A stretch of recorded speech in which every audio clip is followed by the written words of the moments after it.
Have you ever felt someone dim your light without saying a word? Their presence alone clouds your clarity, drains your calm, disturbs something deep inside you. You try so hard to stay patient, to be understanding, but inside, you're unraveling. You're not imagining it.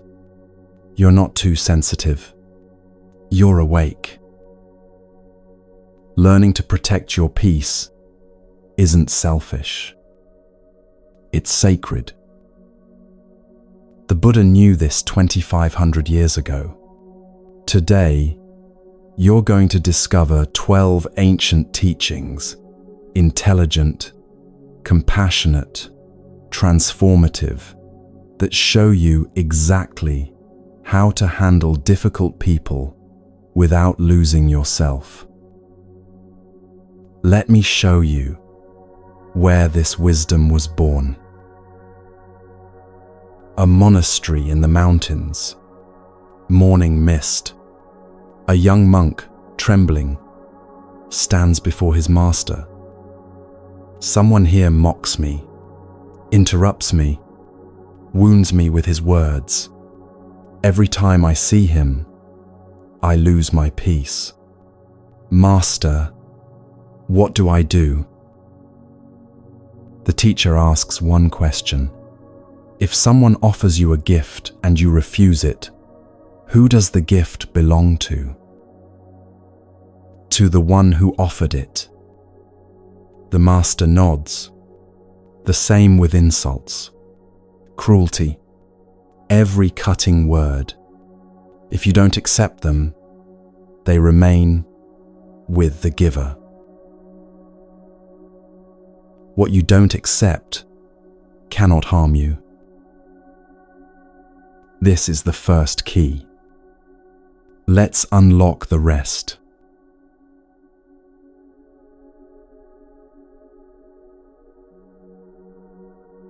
Picture this. You're in a coffee shop, morning light streaming through the windows. The barista, tired, overwhelmed, snaps at a customer for asking a simple question.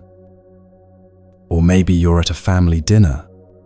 A relative makes a cutting remark about your choices, your life, your path.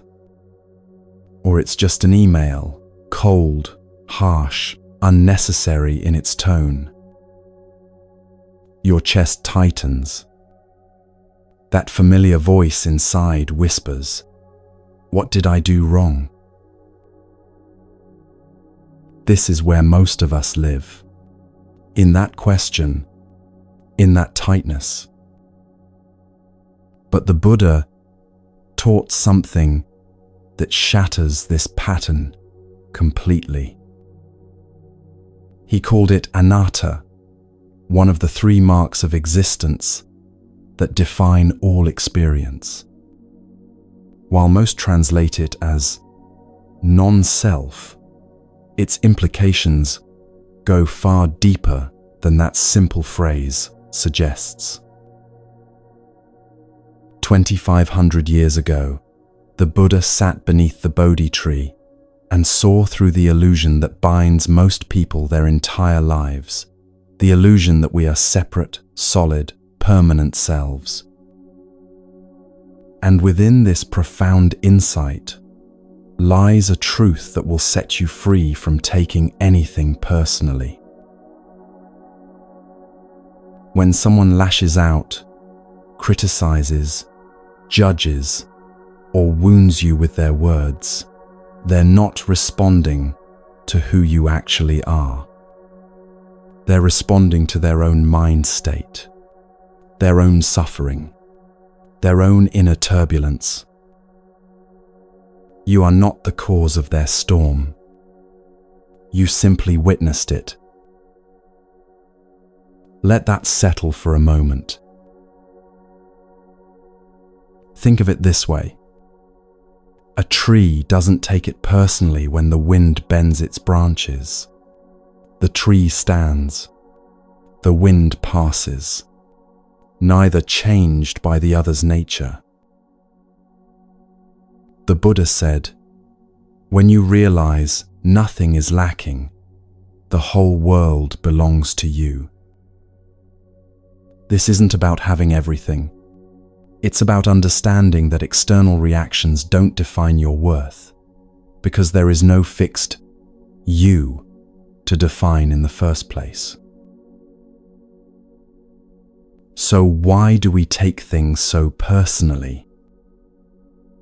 The ego, that constructed sense of self, seeks constant validation. It fears rejection, like a plant fears drought. We've been conditioned since childhood to believe we're responsible for others' emotions. If someone's angry, we must have caused it. If someone's disappointed, we must fix it. This belief creates a prison with invisible bars. We carry the weight of others' reactions as if they were stones we must hold forever. But anatta teaches us something liberating. These reactions belong to the person experiencing them, not to you. In the Anatta Lakkhana Sutta, the Buddha taught his first 5 disciples about non-self, using the example of the body.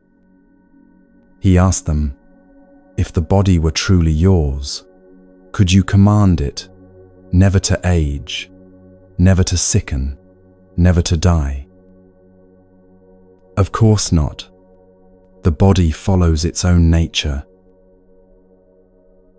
The same is true for others' minds.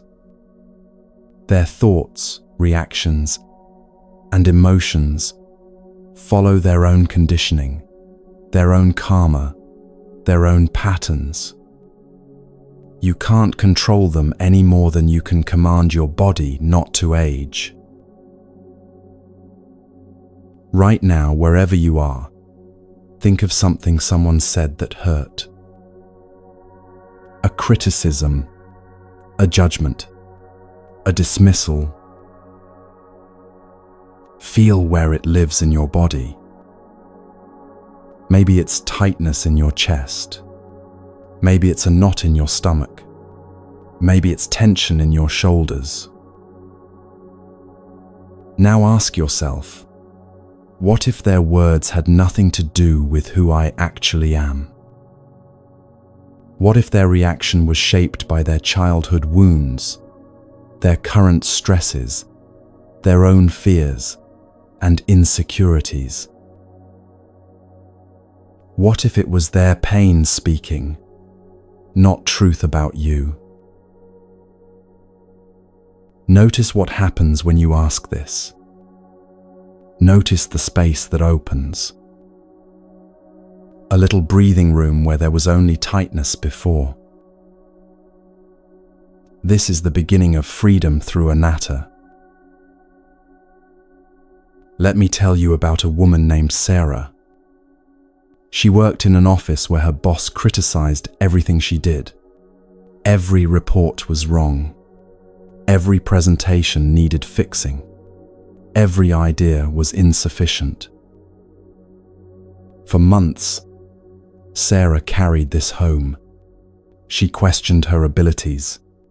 She lost sleep replaying conversations. She felt smaller and smaller with each passing day. The weight of his disapproval became the lens through which she saw herself. If he said she was inadequate, maybe she was. If he said her work was subpar, maybe it was. His perception became her reality. Then one afternoon, she overheard a conversation in the break room. Her boss's marriage was falling apart. His teenage daughter had stopped speaking to him. He was drowning in debt he couldn't discuss with anyone. The company board was questioning his leadership.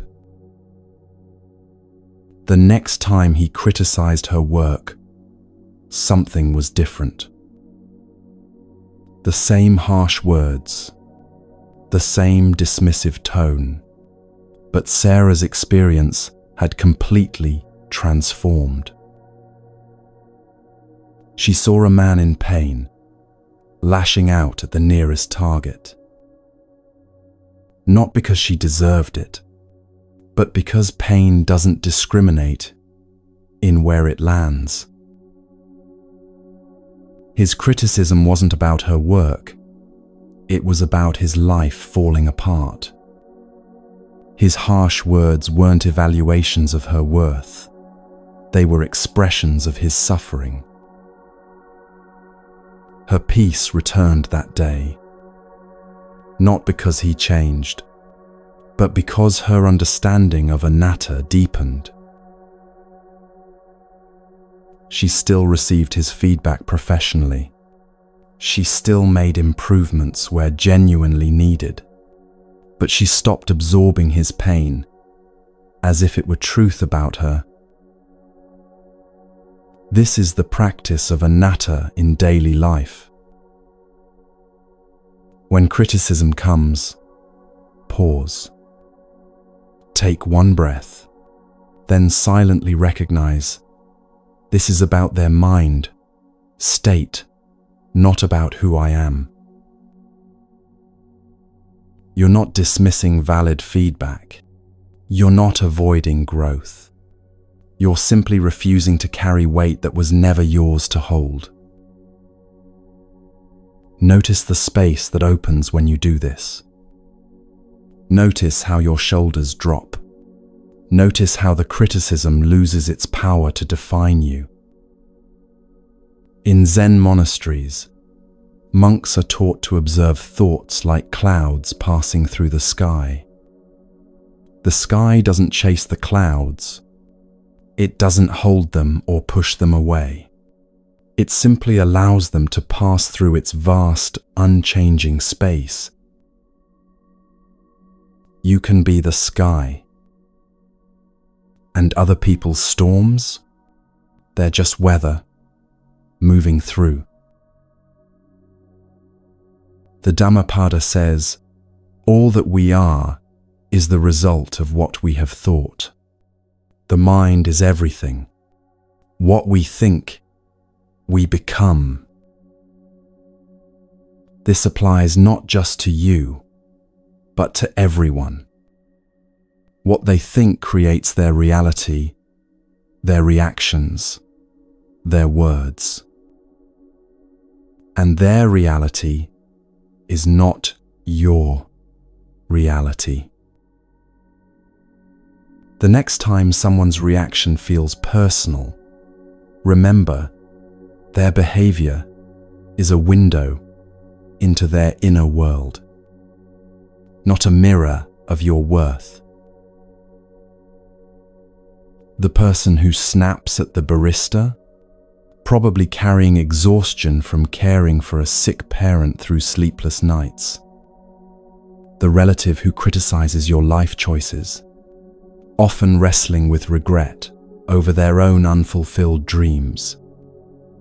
The harsh email from a colleague, written by someone who learned early that kindness equals weakness. None of it is about you.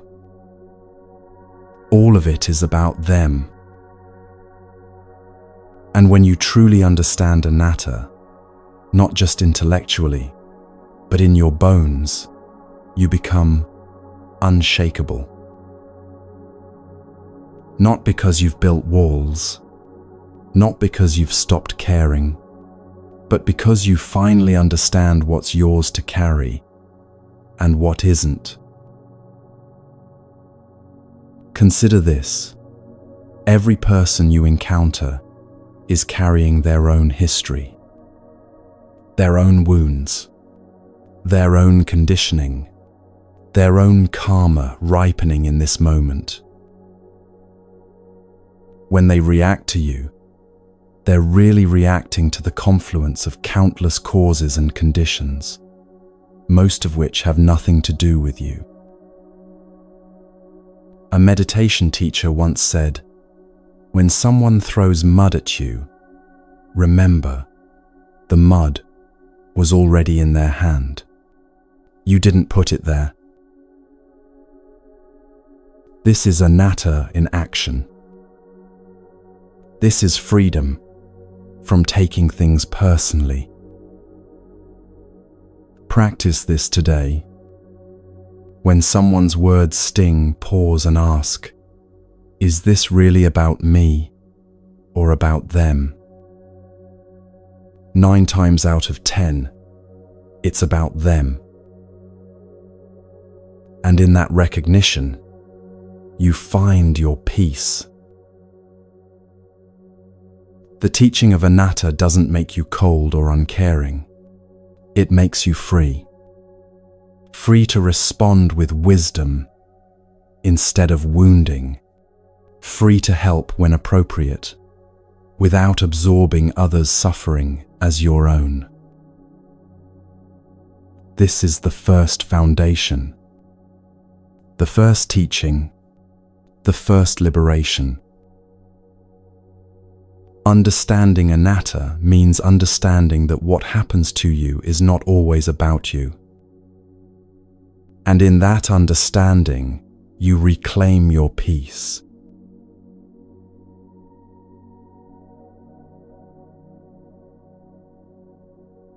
Before the difficult meeting, your stomach tightens.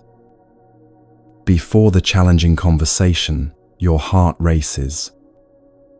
Before encountering that person who always disturbs your peace, you find yourself bracing, shoulders up, jaw clenched, armor on, ready for battle. We've all stood in this space of anticipation and dread. Most of us think protection means building walls, hardening ourselves, creating emotional distance, preparing for combat. But the Buddha taught something that seems, at first, completely backwards. He taught metta bhavana, the systematic cultivation of loving kindness. And he taught it not as a nice idea for peaceful moments, but as the ultimate form of protection in hostile ones. This is the second ancient teaching, and it might be the most misunderstood. How can softness protect you? How can love be armor? How can cultivating kindness toward difficult people keep you safe? The answer lies in understanding what actually harms us. It's not others' words that wound us most deeply. It's our own reactive mind states. Anger, fear, hatred, resentment. These are the true enemies. They eat us from the inside. Metta bhavana protects you by transforming your inner landscape so thoroughly that toxic seeds can't take root there. Let me share one of the Buddha's most challenging teachings. In the Kakakupama Sutta, the discourse on the simile of the saw, the Buddha told his monks something that shocked them.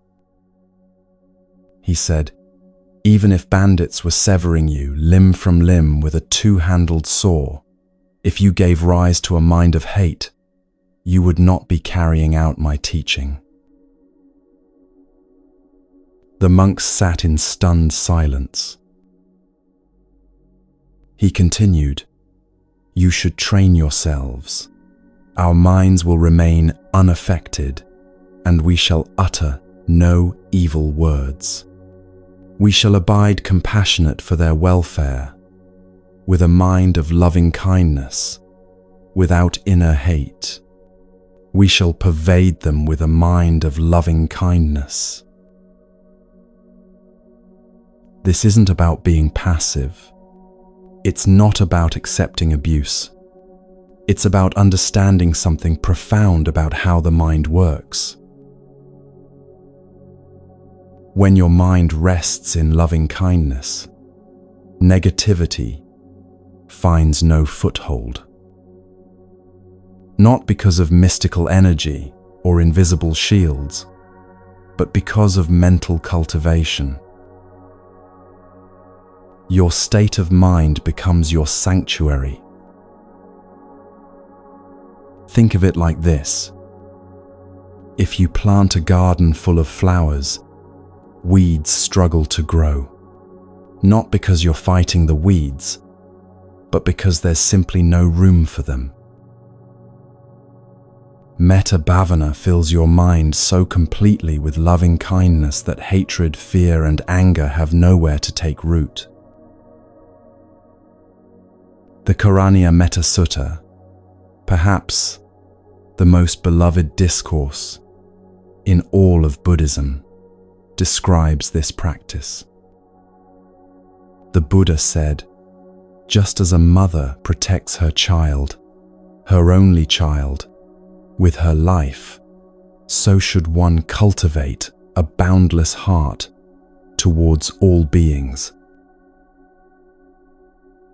Boundless, not selective, not conditional, not reserved only for those who treat you well. Boundless. This feels impossible when you're dealing with someone toxic. How can you cultivate loving kindness towards someone who harms you? Here's what most people miss. Metta isn't about them. It's about you. You're not generating loving kindness to change difficult people or to condone their behavior. You're cultivating it to protect your own mind from the poison of hatred. When your mind is saturated with loving kindness, someone's harsh words land differently. They don't penetrate because there's no matching frequency inside you to hook onto, no anger to feed their aggression, no fear to amplify their threats. You become like water. Criticism flows through. Insults can't take root. Toxicity finds nothing solid to cling to. Let me guide you through this practice right now. This moment. Together. Close your eyes if you'd like. If you're somewhere you can't close them, just soften your gaze. Take a deep breath, slow and full, letting your belly expand. Place one hand on your heart. Feel its steady rhythm. This heart that's been beating for you since before you were born. Now, silently, offer yourself these traditional phrases. Don't rush. Let each one sink in like rain into dry earth. May I be safe and protected. Breathe. Let those words settle into your body. May I be peaceful and at ease. Feel your shoulders beginning to soften. May I be healthy and strong. Notice any resistance that rises. Any voice that says you don't deserve this. Offer that voice loving kindness too. May I be happy and free. Rest here. Just rest in this wish for your own well-being. Now, Imagine these phrases extending outward like light from a candle flame. First to someone you love easily, maybe a child, a dear friend, a beloved teacher. May they be safe and protected. May they be peaceful and at ease. May they be healthy and strong. May they be happy and free. Now, and this is where it gets challenging, bring to mind someone neutral. Maybe the person who delivered your mail today, or the stranger you passed on the street. May they be safe and protected. May they be peaceful and at ease. And finally, if you can, bring to mind someone difficult. Not the most difficult. Start small. Maybe someone who irritated you recently. This doesn't mean you approve of their behavior. It means you refuse to let their behavior poison your mind. May they be safe and protected. May they be peaceful and at ease. May they be free from the suffering that causes them to cause suffering. Breathe. Just breathe with this. Now let it expand to all beings everywhere. May all beings be safe. May all beings be peaceful. May all beings be free. Rest in this boundless goodwill for a few more breaths. This is Metapavana. This is your protection. Before difficult encounters, practice this for just 5 minutes. 5 minutes of saturating your mind with loving kindness. What you'll notice is remarkable. The person hasn't changed. Their behavior might be exactly the same, but your mind, your inner landscape, has been transformed. You walk into the room with mental clarity instead of defensiveness, with calm presence instead of braced resistance, with compassionate boundaries instead of reactive walls. Modern neuroscience has finally caught up to what the Buddha knew 2,500 years ago. Research from institutions like Stanford and Harvard shows that loving-kindness meditation physically changes the brain. It reduces activity in the amygdala, the fear center. It increases activity in areas associated with empathy and emotional regulation. It even affects the vagus nerve, improving your body's relaxation response. But you don't need a lab to prove it works. You just need to practice. Let me tell you about Marcus. He worked with a colleague who seemed to exist solely to make his professional life miserable. Every meeting, there was criticism. Every project, undermining comments. Every success Marcus had, this colleague found ways to diminish. Marcus tried everything. He tried being friendlier, thinking maybe the colleague just needed warmth. He tried avoiding him, taking different routes through the office. He tried confronting him directly in a private conversation.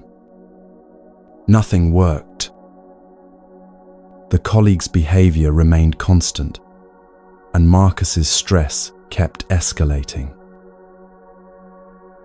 Then a friend introduced him to metta practice. Marcus was skeptical. More than skeptical, he was resistant. Send loving kindness to someone who was actively trying to sabotage his career? It felt not just absurd but wrong, like condoning bad behavior. But his friend explained, "You're not doing this for him. You're doing this so his toxicity stops poisoning your mind." Marcus committed to 30 days. Every morning, right after waking, 5 minutes of metta practice. He started with himself, then extended it to loved ones, then neutral people, and finally, reluctantly at first, to his difficult colleague. The first week felt mechanical, almost fake. The words felt hollow in his mind. Week 2, still nothing seemed different. Week 3, Marcus noticed something subtle. He wasn't bracing himself before meetings anymore. His shoulders weren't up around his ears when he saw his colleague's name on the meeting invite. By week 4, the transformation was undeniable. Same colleague, same critical comments, same undermining behavior, but Marcus felt nothing. Not numbness, not suppression, just genuine non-reactivity. The colleague's words landed like rain on a pond, creating ripples on the surface, but unable to disturb the depths. It wasn't magic. It was mental training. Marcus's mind had become so saturated with loving kindness that there was simply no room for the colleague's negativity to take root and grow into resentment, anger, or hurt. 6 months later, something unexpected happened. The colleague left the company, and Marcus realized he felt no satisfaction, no vindication, no good riddance. Just a quiet wish that the person would find peace wherever he went. That's when Marcus understood metta had set him free. This is what the Buddha meant by protection. Not armor that keeps the world out and makes you hard, but a mind so well cultivated, so thoroughly imbued with goodwill, that the world's chaos simply can't disturb your peace. Metta isn't about feeling warm and fuzzy toward everyone. It's about creating an internal environment where toxicity cannot take root. You're not changing them. You're transforming the soil of your own mind. And when that soil is rich with loving kindness, nothing harmful can grow there. The Metta Sutta says, one should develop a boundless heart toward all beings. As a mother would risk her life to protect her child, her only child, so should one cultivate a boundless heart toward all beings. This boundless heart doesn't make you weak. It makes you unbreakable. This is your protection. This is your fortress. This is your sanctuary. not built from stone and defensiveness, but cultivated from compassion and wisdom.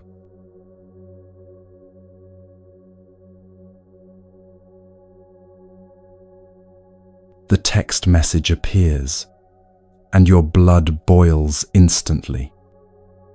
Or you're in a meeting, and someone questions your competence in front of the entire team.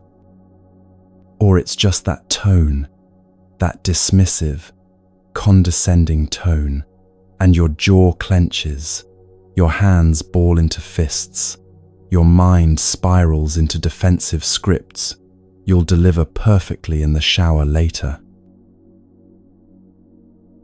This moment, this exact moment, this is where everything changes or stays the same. Your body knows what's happening before your conscious mind catches up. Heart racing, breath shallow and quick, thoughts spinning like a cyclone. And somewhere deep inside, your ego is screaming its familiar command: defend yourself now. Most of us obey that voice instantly. We react. We fire back that cutting reply. We say something we'll spend hours regretting. We escalate what could have dissolved. The Buddha understood this pattern intimately, and he offered humanity one of its most powerful tools for freedom. He called it anapanasati, mindfulness of breathing, the third ancient teaching. Not as a relaxation technique you do for 10 minutes before bed, not as stress management for difficult days, but as the very space between stimulus and response where freedom lives. That space, tiny, almost invisible, is everything. The Buddha said, "Feelings come and go like clouds in a windy sky. Conscious breathing is my anchor." When someone provokes you, there's a gap. It's so brief most people miss it entirely. The reaction feels automatic, inevitable, like there's no choice. But there is. One breath creates that choice. In the Anapanasati Sutta, the Buddha's comprehensive teaching on breath awareness, he described 16 stages of practice. But even before you learn all 16, you can use the most basic principle. Conscious breathing interrupts automatic reactivity. Let me show you exactly how this works. Not in theory, but in your body, right now, this moment. Wherever you are, sitting, standing, lying down, bring your attention to your breath. Don't change it yet. Just notice it. Is it shallow or deep? Fast or slow? Smooth or jagged? Where do you feel it most? Nose, chest, belly. Just observe without judgment. Now, consciously take one slow breath. Deliberately slow. Breathe in through your nose, counting silently to 4. Feel your belly expand first, then your chest. Feel your body taking in what it needs. Hold for just a moment at the top of the breath. Then breathe out slowly through your nose or mouth, counting to 6 or 8, longer than the in-breath. Feel your chest softening, your belly releasing, tension flowing out with the exhale. Notice what just happened in your body. Your heart rate slowed slightly. Your shoulders dropped. Your mind cleared just a bit, like wiping fog from a mirror. This isn't mystical. This is physiology meeting ancient wisdom. When you breathe consciously and slowly, you activate your parasympathetic nervous system, the body's natural calming mechanism that scientists call the rest and digest response. You shift from fight or flight mode to response mode, from ego-driven reaction to wisdom-guided action. One breath creates that shift. But here's what makes Anapanasati so powerful. It's always available. You can't always meditate. You can't always retreat to quiet space, but you can always breathe. The Buddha taught this practice to everyone, to monks in monasteries, and to lay people in marketplaces. Because life doesn't wait for perfect conditions. Difficulty doesn't schedule appointments. The practice works wherever you are. Let me tell you about an email that almost destroyed a relationship. A woman named Lisa received a message from her sister late one Thursday night. It was harsh, accusatory, filled with years of buried resentment, suddenly erupting onto the screen like a volcano that had been building pressure for decades. Every sentence cut deeper than the last. Accusations about past betrayals Lisa didn't remember. Interpretations of events that seemed completely distorted. Pain that Lisa had caused without ever knowing. Lisa's first impulse was to respond immediately. Her fingers hovered over the keyboard, composing a reply that would cut just as deep, if not deeper. She knew exactly where her sister's vulnerabilities were.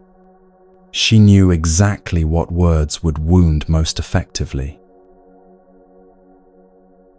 But something made her pause. Maybe it was exhaustion. Maybe it was grace. Maybe it was the tiny voice of wisdom beneath the roar of hurt ego. She closed her laptop. She stood up from her desk. She walked to her bedroom window and looked out at the dark street below. And she took 3 slow breaths. In through her nose, counting to 4. Out through her mouth, counting to 8. 3 times. In those 3 breaths, maybe 30 seconds total, everything shifted. The urgent need to defend herself softened. The desire to wound back diminished. She could see past the harsh words to the pain beneath them. She remembered moments from their childhood, times when her sister felt overlooked while Lisa got attention, wounds that Lisa had never meant to inflict, but had inflicted nonetheless. She recognized that this email wasn't really about recent events. It was about accumulated hurt finally finding voice. When she finally replied, hours later, not seconds, her words came from a completely different place. Not from hurt ego defending itself, but from understanding, acknowledging pain. Not from the need to win, but from the desire to heal. That pause saved their relationship. 3 breaths.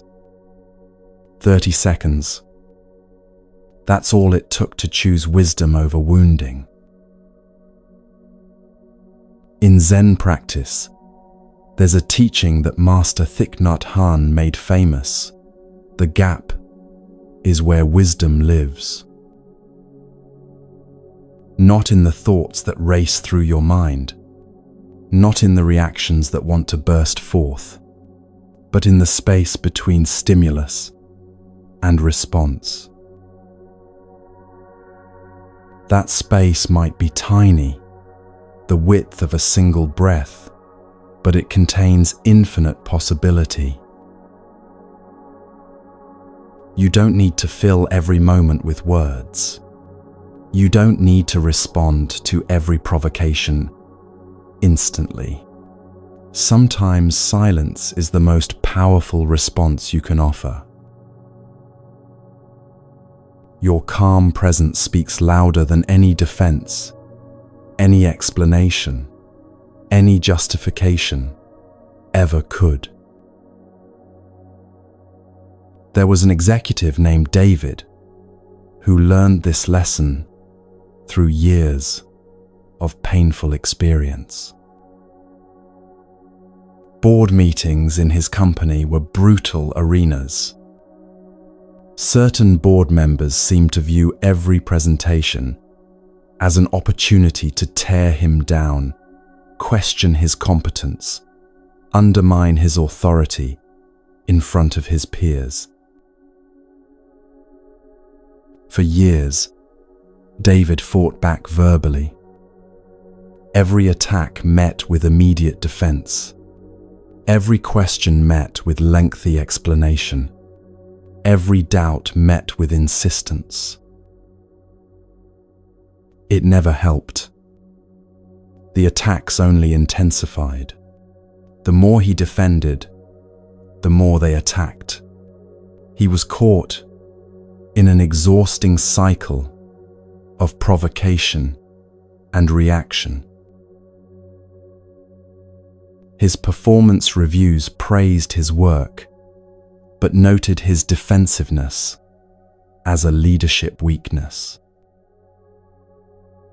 Then his executive coach taught him one simple practice: 3 conscious breaths before every response. That's it. No elaborate technique, no complicated strategy. Just breathe 3 times before speaking. The first board meeting where he practiced this felt excruciating. Someone attacked his quarterly projections, calling them unrealistic and poorly researched. David's entire body screamed to defend immediately, to justify his numbers, to prove his competence. Instead, he breathed. Once, slow and deep. Twice, feeling his shoulders drop. 3 times, creating space between the attack and his response. Then he spoke, calmly, clearly, without defensiveness. I hear your concern about the projections. Let me walk through the data that supports them. No edge in his voice, no tightness in his body, just calm, factual response. The attacker seemed momentarily confused by the lack of defensiveness. There was nothing to push against. The energy in the room shifted from confrontation to collaboration. David kept practicing, meeting after meeting, month after month, year after year. 3 breaths before every response, especially to provocations. Within a year, something remarkable happened. The attacks stopped. Not because David became better at defending himself, but because there was nothing to attack anymore. His calm became impenetrable, not through hardness, but through spaciousness. People started describing him differently. Unshakable, centered, wise beyond his years, the calm in any storm. He rose from manager to director to vice president to CEO.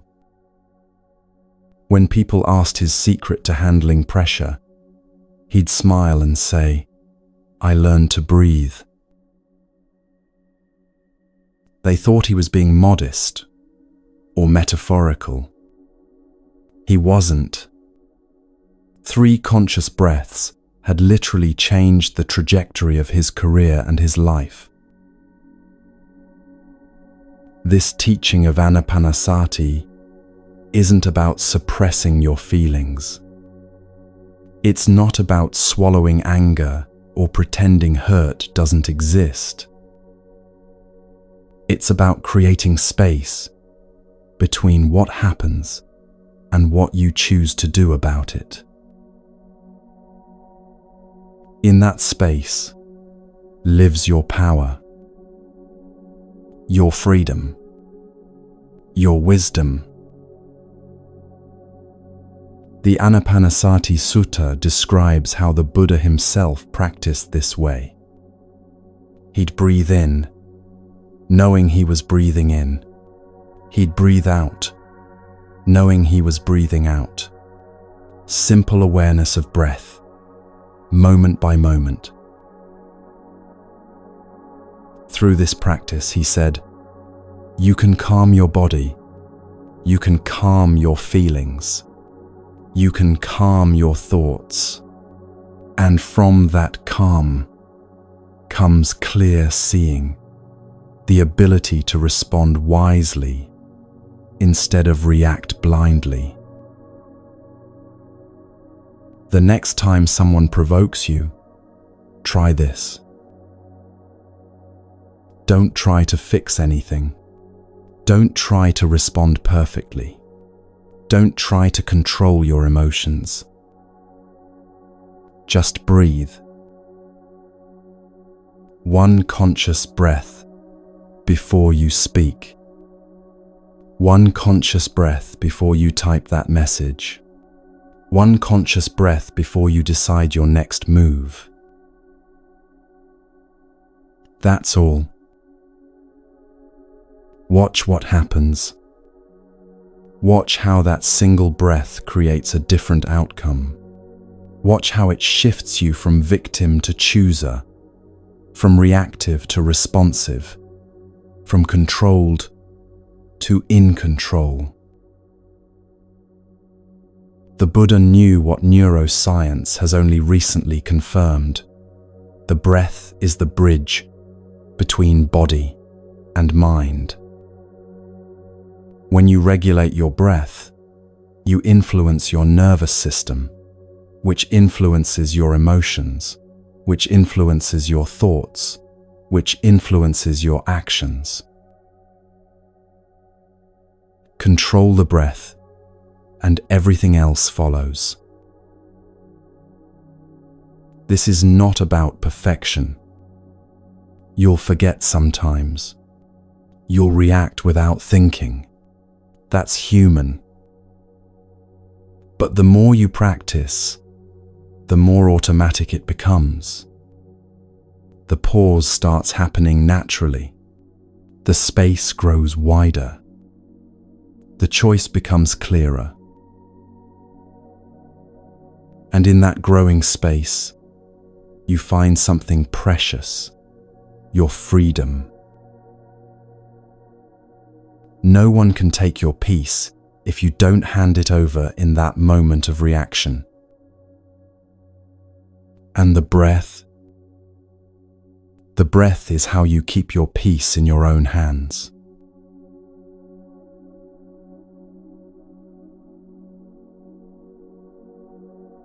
The text comes in at 9:17 p.m. on a Sunday. Hey, can you help me with something real quick? You know it won't be quick. It never is. But you type back, sure, anyway, and suddenly your evening vanishes into someone else's crisis.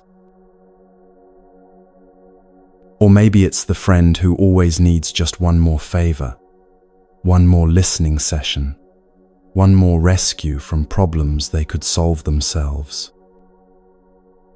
Or the family member whose emergencies somehow always become your emergencies to solve. Or the colleague who's conveniently forgotten how to do their own job. And every single time you say yes when everything inside you screams no, something dies a little. Not all at once, more like a slow erosion, water wearing away stone. The guilt is crushing. If I don't help, who will? They need me. I should be more giving, more patient, more selfless. But here's what almost no one tells you about true compassion. It includes yourself. The Buddha's fourth teaching, Samma Kammanta, or right action, is perhaps the most misunderstood aspect of the Eightfold Path.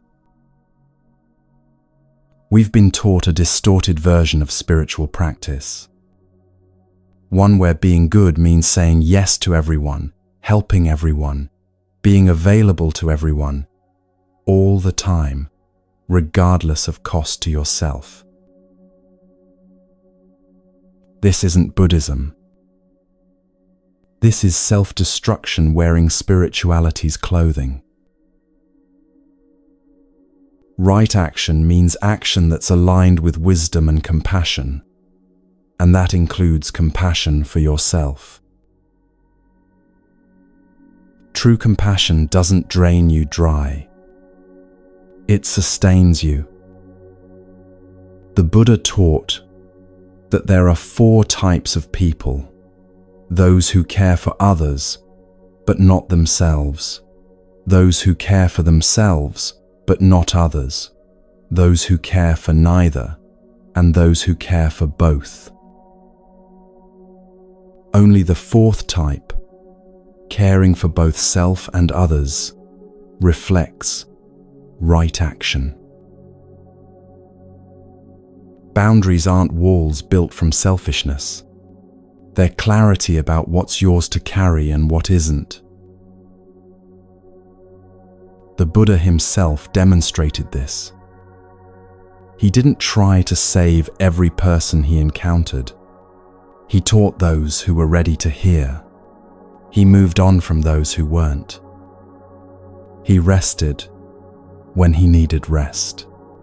He maintained boundaries that allowed his teaching to continue for 45 years. He even had a personal attendant, Ananda, specifically so he wouldn't be overwhelmed by constant demands. The Buddha said, "You yourself, as much as anybody in the entire universe, deserve your love and affection." Read those words again slowly. You yourself, as much as anybody in the entire universe, deserve your love and affection. Not after you've helped everyone else. Not when you've earned it through endless service. Not if you manage to be perfect enough. Now, always, unconditionally. Saying no to protect your peace is saying yes to your practice.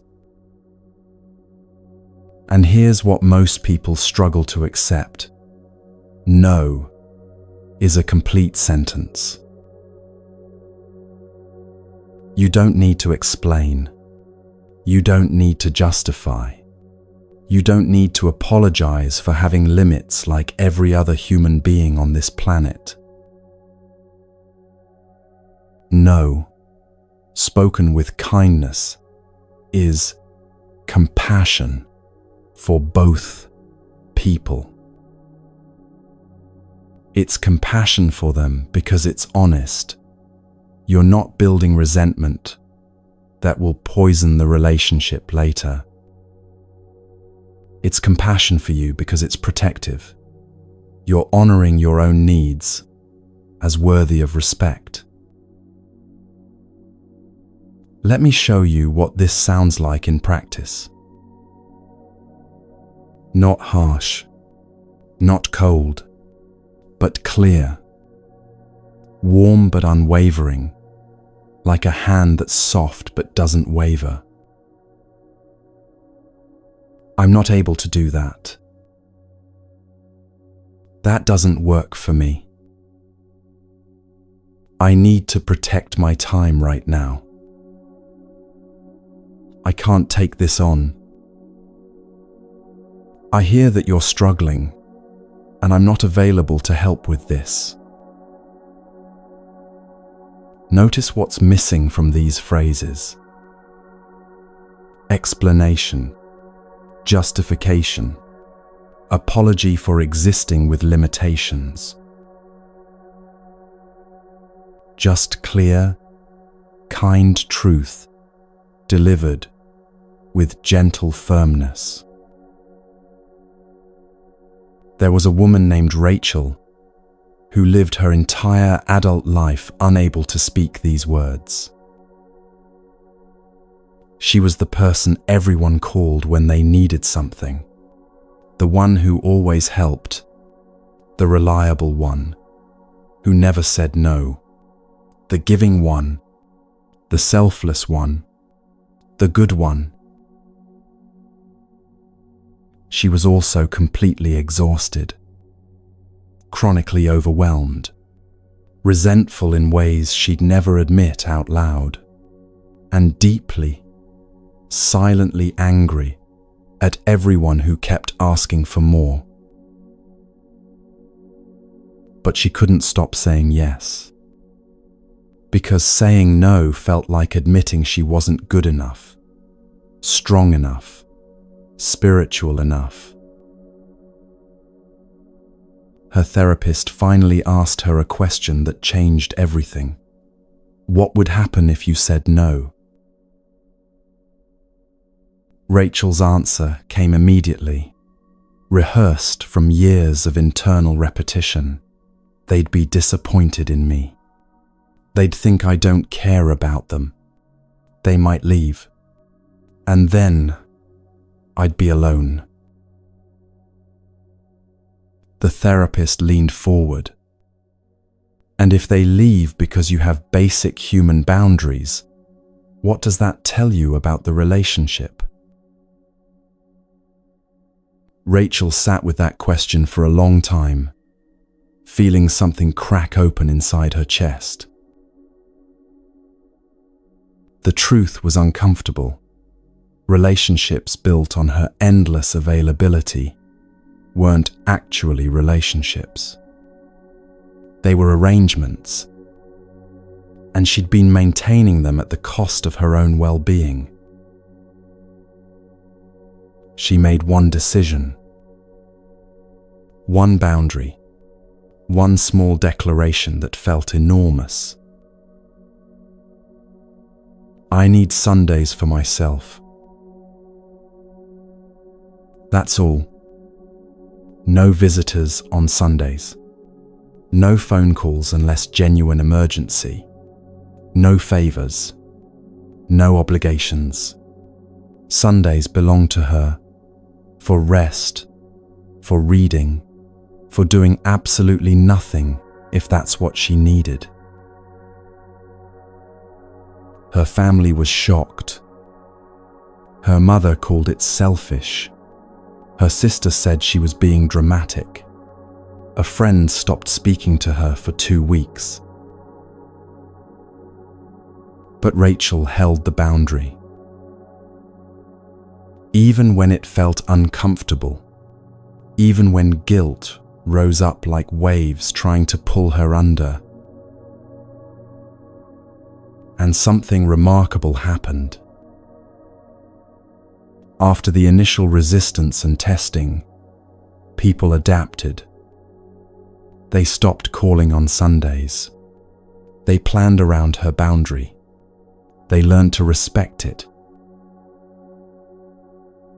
And Rachel, she got her life back. One boundary, one small clear boundary, restored her peace. Her energy returned. Her resentment faded. She started enjoying time with people again because she wasn't perpetually drained. Most surprisingly, her relationships deepened. When she showed up for people, they knew she genuinely wanted to be there, not that she couldn't say no. This is your invitation.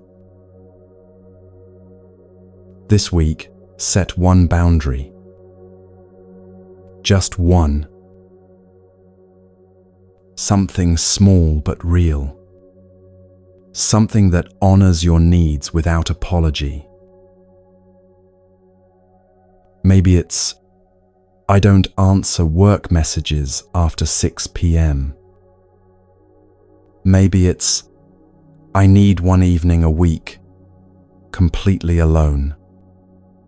Maybe it's, I can listen for 20 minutes, but then I need to go. Maybe it's, I don't lend money to friends or family.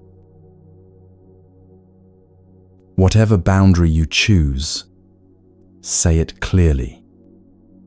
Say it kindly. Say it without justification or apology. Then notice what happens. Notice the resistance, both yours and theirs.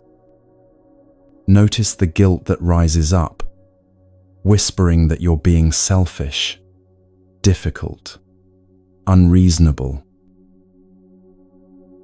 And then notice something else beneath the guilt. Relief. Space. The sense of coming back to yourself after being scattered across everyone else's needs. Here's the paradox that almost no one prepares you for. When you protect your peace with clear boundaries, your relationships don't weaken, they strengthen.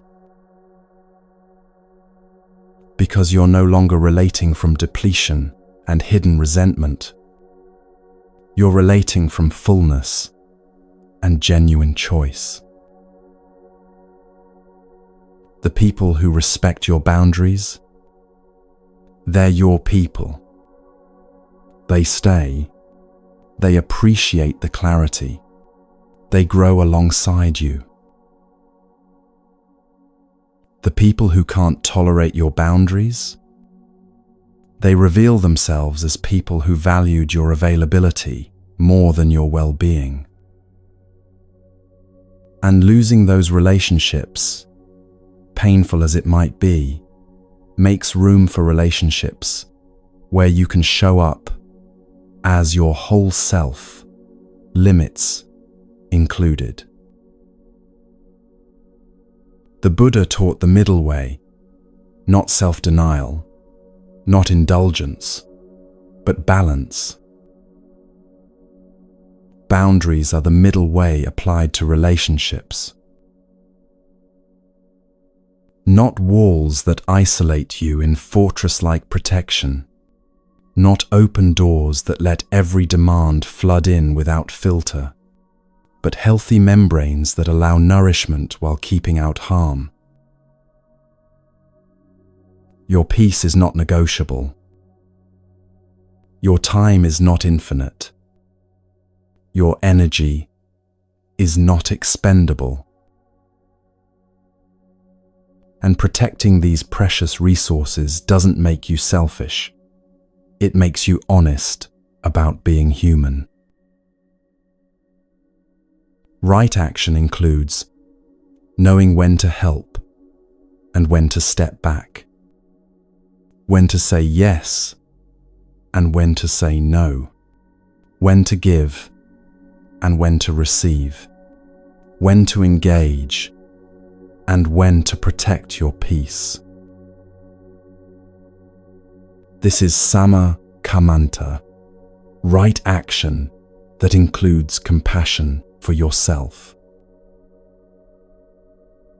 When you say no to what depletes you, you're saying yes to what sustains you. When you set a boundary, you're creating space for what truly matters. This is compassion. Real compassion. Compassion that includes you in the circle of care, instead of asking you to stand outside it, endlessly giving while never receiving. Practice this teaching. Practice saying no. Practice holding your boundaries with firm kindness. Your peace depends on it. Your practice depends on it.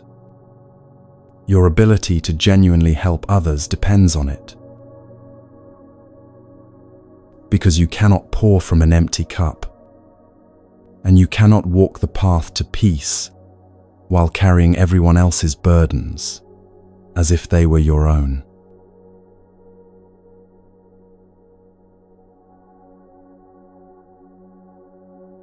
Someone's anger explodes in your direction, sudden, intense, seemingly about nothing you can identify.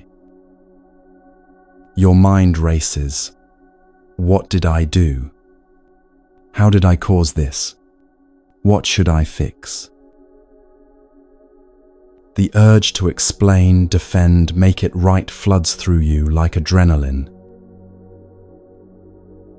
You're standing in your kitchen, or sitting at your desk, or driving your car, and suddenly you're spinning through every interaction, searching for what you did wrong, how you caused this person's fury. But here's what the Buddha discovered beneath the Bodhi tree. A truth so liberating it can free you from this exhausting pattern forever. He called it Yathabhuta Jnana, knowledge of things as they actually are. Not as they appear, not as we interpret them, not as our fears or hopes paint them, but as they truly are.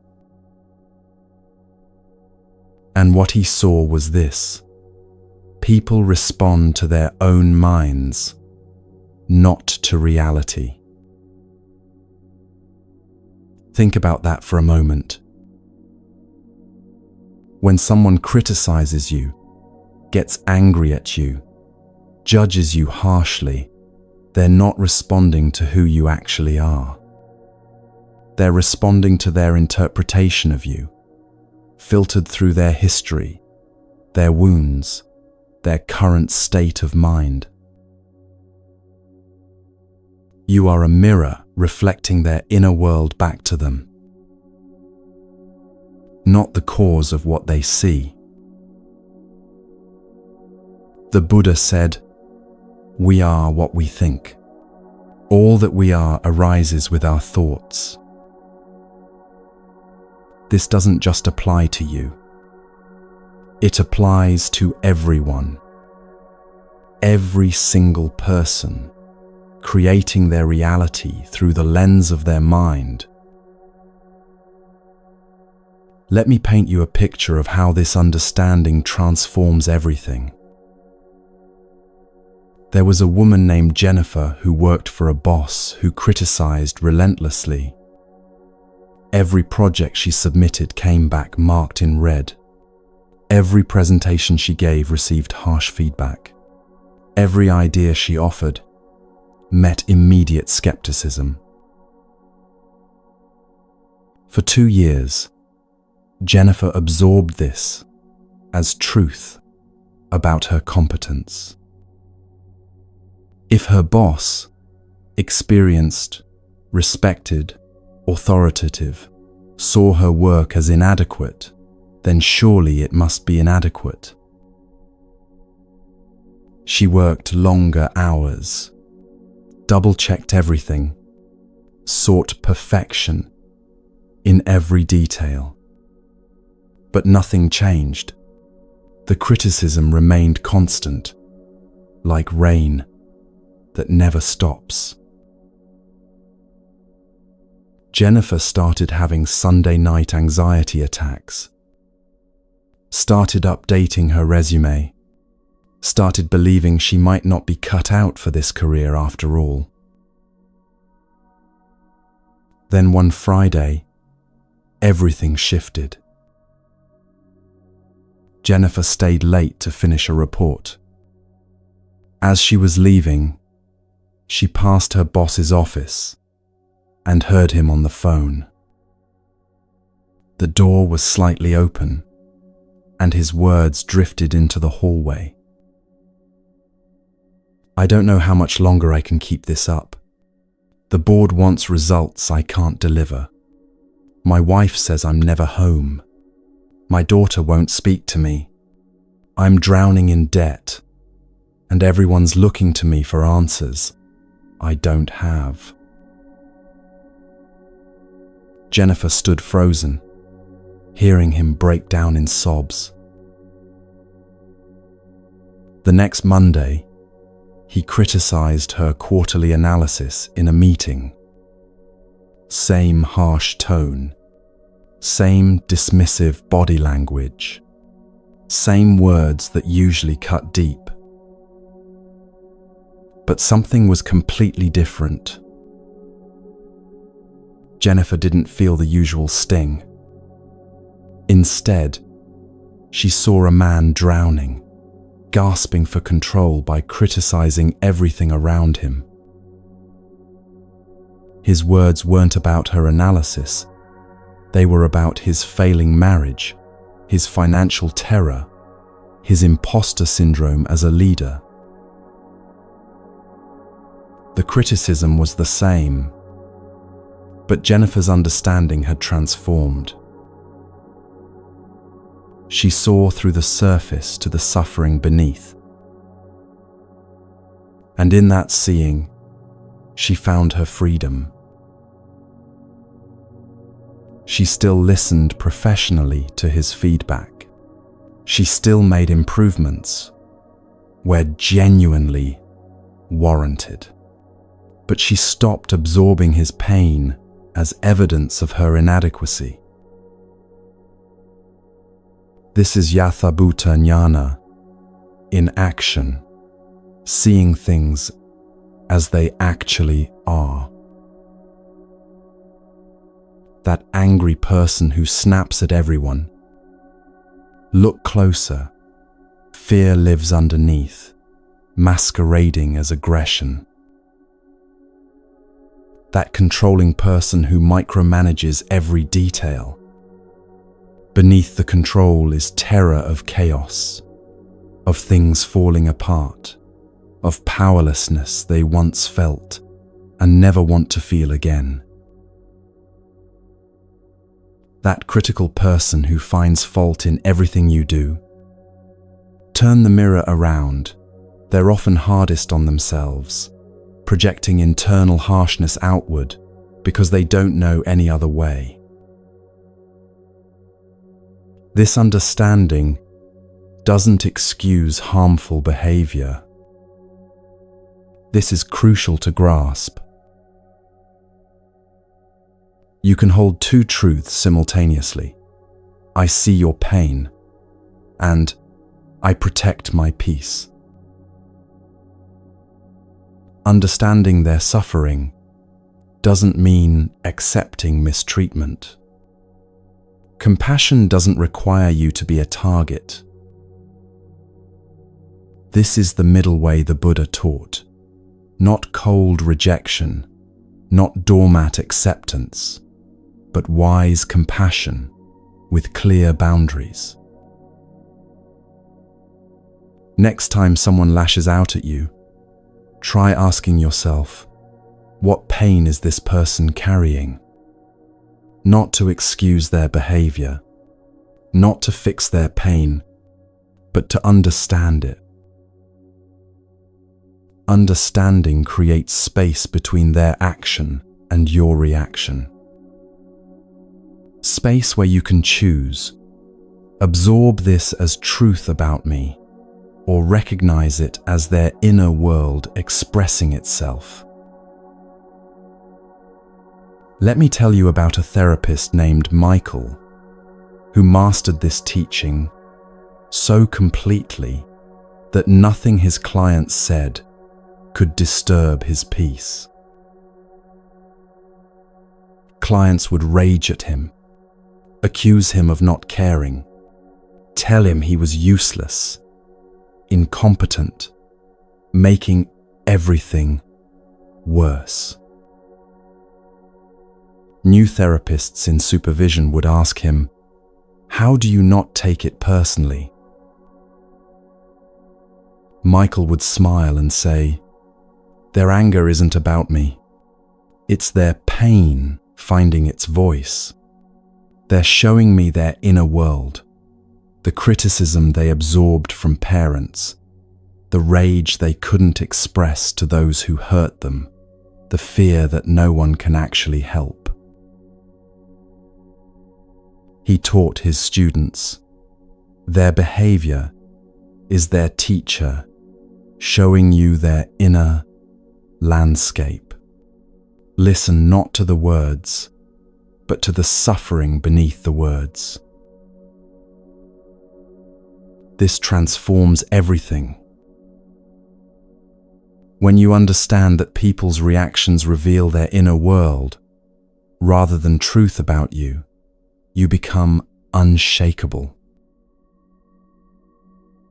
Not because you've built walls, not because you've stopped caring, but because you've learnt to see clearly.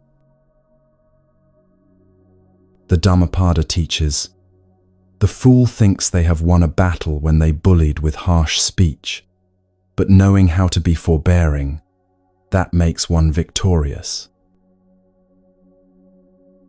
Forbearance doesn't mean weakness. It means understanding so deep that others' storms pass through you, like wind through a forest, rustling leaves, but never uprooting trees. Practice this today.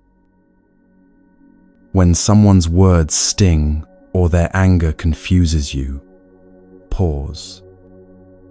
Take one breath, then ask, what pain lives beneath this reaction? You'll start seeing patterns.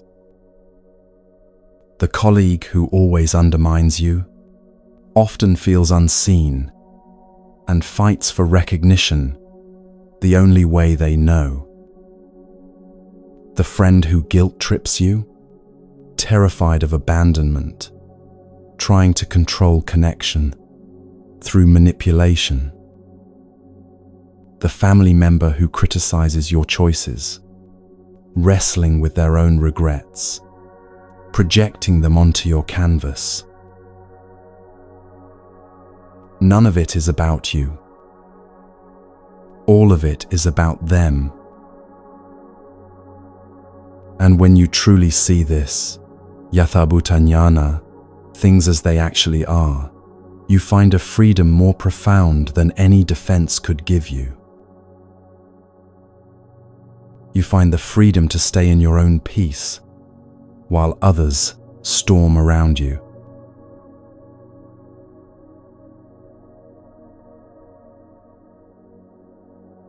You've explained yourself 3 times now, using different words, trying different approaches, hoping this time they'll finally understand.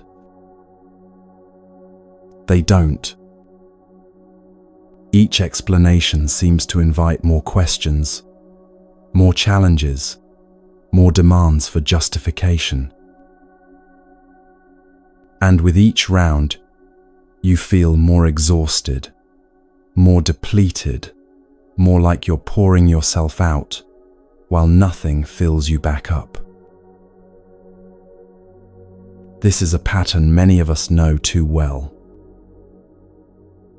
Defending our choices endlessly, justifying our boundaries repeatedly, explaining our peace to people who aren't interested in understanding. But there's an ancient teaching that offers a radically different way. In the Pali Canon, the Buddha spoke often of Arya Tunibhava, noble silence. Not silence from cowardice or avoidance, but silence that comes from wisdom, from knowing that some things need no defense. There's a famous Zen koan that illustrates this perfectly. A student asked Master Zhao, "Does a dog have Buddha nature?" The master responded with one word: Mu. Mu means nothing, no, thing, the sound of a question dissolving into silence. Not because the master didn't know the answer, but because some questions don't deserve the energy of elaborate response. The student wanted a debate, a philosophical discussion, something to grasp with the thinking mind. The master offered only presence, profound, complete, requiring nothing more. This is the teaching we're exploring now. Your peace needs no defense. The Buddha himself said something that sounds almost too simple to be profound. There is no need to prove anything to anyone. Your calm presence is the answer. But living this truth, that's the practice of a lifetime. Why does explaining ourselves drain us so completely? Because in explaining, we're seeking validation from people who fundamentally don't understand what we're protecting. We're inviting debate where none is needed. We're giving away our power by suggesting that our choices require external approval to be valid. Every explanation is, at its core, asking, "Is this okay? Am I okay? Will you validate my decision?" But here's what noble silence teaches. Your calm doesn't need defense. Your no doesn't need a paragraph of justification. Your peace speaks for itself in your presence, your consistency, your unwavering centeredness. Let me tell you about a monk who embodied this teaching so completely that his silence became legendary. Master Ryokan lived in a small hut on a mountain. He rarely spoke, sometimes going days or weeks without saying more than a few words. Students would climb the mountain to ask him profound questions about enlightenment, suffering, the nature of mind. They expected elaborate teachings, philosophical discourses, wisdom they could write down and study. Instead, Ryokan would often just smile, or pour tea, or continue whatever simple task he was doing, sweeping, tending his garden, mending his robe. The students would grow frustrated. "Master, we came all this way for teaching. Please, explain the path to us." Ryokan would look at them with infinite kindness and say nothing. Or sometimes he'd say, "The tea is ready." His silence taught more than volumes could. It taught that presence is enough. That peace doesn't need to defend itself or explain itself. That some truths can only be transmitted through wordless demonstration.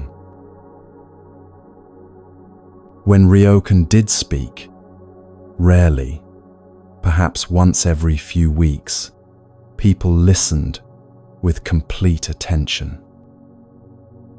Because his words came from such deep silence, they carried weight that constant talking never could. His presence was his teaching. His silence was his answer. Now you might be thinking, "But I'm not a monk on a mountain. I have a job, family, obligations. People ask me questions that seem to require answers." Yes. And here's the discernment this teaching invites. Knowing when to speak and when to let your presence be enough. Speak when it serves clarity, when your words will genuinely help someone understand something important. Speak when it serves compassion, when your explanation eases unnecessary suffering or confusion. Otherwise, let your presence be your answer. Practice this week. One time. Don't explain.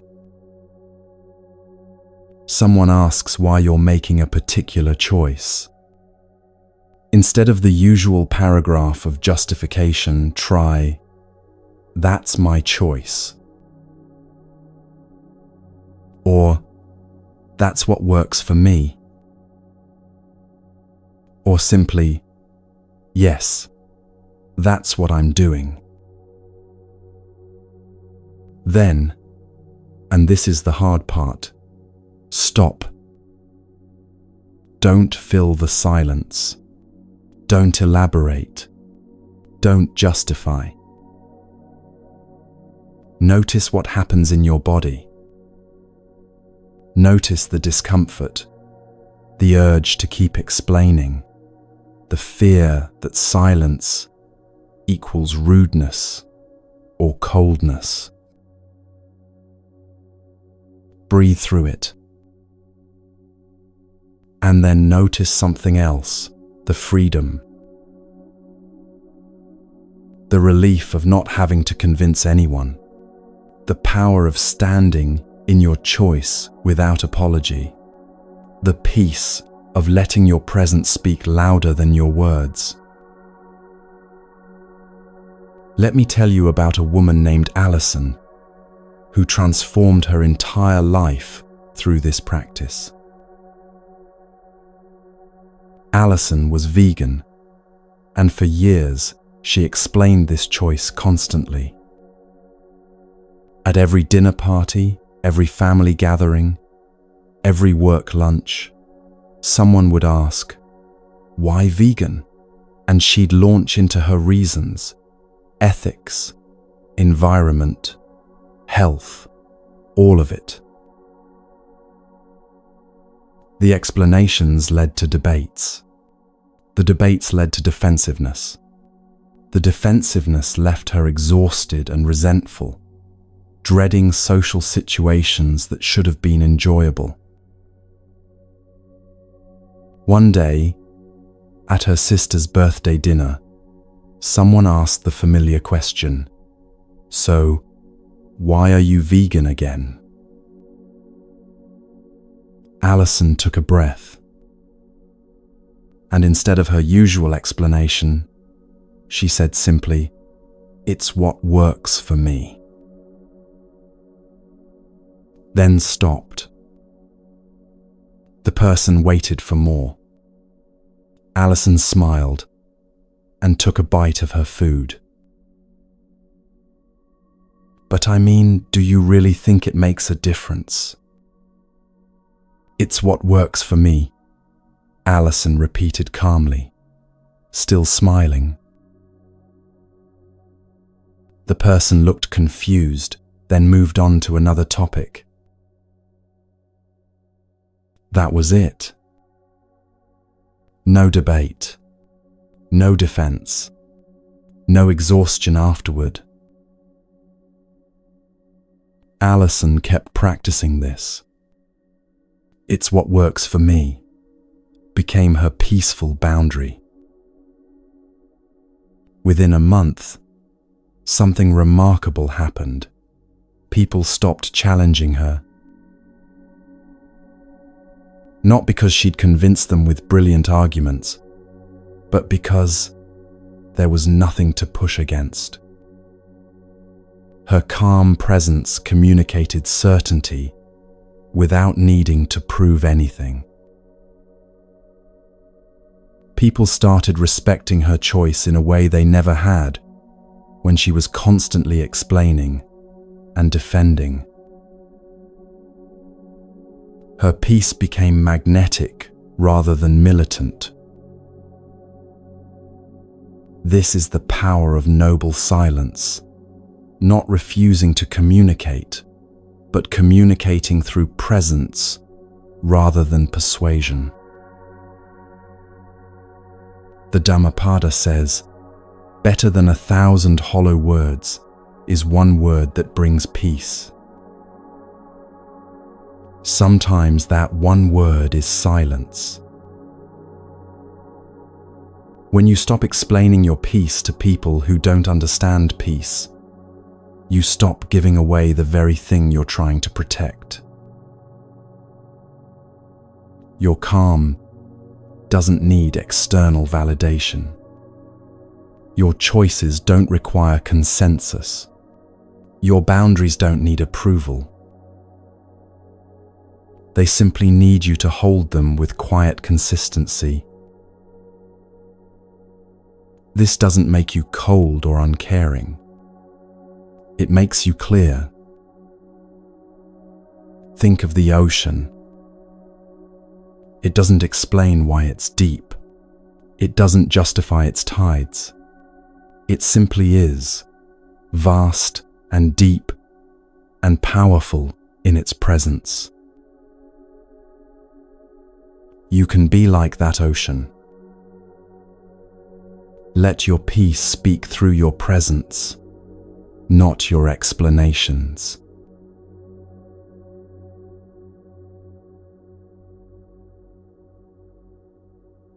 It's 9:30 at night, and you're still thinking about it. That argument, that disagreement, that comment someone made that you should have responded to differently. You've replayed the conversation 17 times, crafting better comebacks, stronger arguments, more devastating responses. You won every imaginary version of the argument. But somehow, lying here in the dark, you don't feel victorious. You feel exhausted. And tomorrow when you wake up, the first thought will be that conversation again, like a song stuck in your head that you can't stop playing. Here's the question nobody asks you but changes everything when you ask yourself, what was that argument even about? Really about? Not the surface topic, politics, parenting styles, whose turn it was to do the dishes. But what underneath? Often, the answer is simple and uncomfortable. Ego. The need to be right. The need to have the last word. The need to win, even when winning means losing your peace. The Buddha taught something he called sama vayama, right effort. It's the sixth factor of the Noble Eightfold Path, and it's often misunderstood. People think right effort means trying harder, doing more, pushing through obstacles. But that's not what the Buddha meant at all. Right effort means discernment. Knowing where to place your energy and where to withdraw it. Not all conflicts deserve your energy. Not all battles deserve to be fought. Some fights the wise person simply walks away from, not from cowardice, but from clarity about what truly matters. The Buddha said, holding on to anger is like grasping a hot coal with the intent of throwing it at someone else. You are the one who gets burned. Every argument you engage in burns you first. Every debate you enter costs you peace you can't get back. Every need to prove yourself right takes from the finite energy you have for things that actually matter. So here's the question that changes everything. The question that embodies sama vayama. Do I want to be right, or do I want to be at peace? Sit with that for a moment. Not as a rhetorical question, but as a real choice you face multiple times every day. Someone says something you disagree with. Do you want to be right, or do you want to be at peace? Someone misunderstands your intention. Do you want to be right, or do you want to be at peace? Someone shares an opinion that contradicts your deeply held beliefs. Do you want to be right, or do you want to be at peace? You can't have both in every moment. Not really. Being right often costs peace. And peace often requires releasing the need to be right. Let me tell you about a man named David who argued about everything. Politics with his brother-in-law, parenting styles with his ex-wife, religion with his sister, climate change with his father, proper barbecue technique with his neighbor. Every family dinner became a debate. Every casual conversation a potential battlefield. Every difference of opinion an opportunity to educate, correct, convince. David prided himself on being informed, on standing up for truth, on not backing down from important discussions. He didn't notice how tired his relationships had become, how people's eyes glazed over when he started talking, how invitations became less frequent, how even his own children seemed to brace themselves before visiting. One Sunday dinner, his sister made a comment about something political. David felt the familiar fire rise up, the need to respond, to correct, to engage. But then he had a thought he'd never had before. What if I just don't? It felt strange, almost physically uncomfortable, like holding your breath underwater. His sister's comment hung in the air. David opened his mouth, then closed it, took a breath, took a sip of water, said nothing. The conversation moved on, and David felt something unexpected, relief. Not the satisfaction of having won an argument, but the quiet peace of not having entered one. He started practicing this. Not with every disagreement. Sometimes he still engaged. But he started asking himself first, will this matter in a week? A month? A year? If the answer was no, he let it pass. Does this person want understanding, or do they want a fight? If they wanted a fight, he declined the invitation. What do I actually gain by engaging here? Often, the answer was nothing but temporary ego satisfaction and lasting peace disruption. Over 6 months, David's relationships transformed. Family dinners became enjoyable again. His children visited more often. His sister told him one day, "I don't know what's changed, but you're different, calmer. I actually look forward to seeing you now." David had more energy for things that mattered. His work, his creative projects, his meditation practice. Because he wasn't bleeding that energy into endless arguments that changed nothing except his stress level. This is sama vayama, right effort applied to conflict. Not avoiding all conflict, but wisely discerning which conflicts deserve your energy and which don't. Here's a practical framework, the pause and question technique. Someone says something inflammatory, something that triggers your need to respond. Pause. Just for 3 seconds.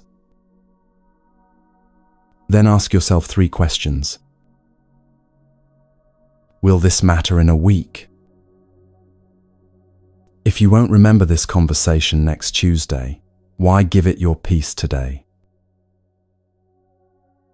Does this person want understanding, or just to vent? If they're not actually open to dialogue, you're shouting into wind. What do I gain by engaging? Real gains, deeper understanding, resolution, connection.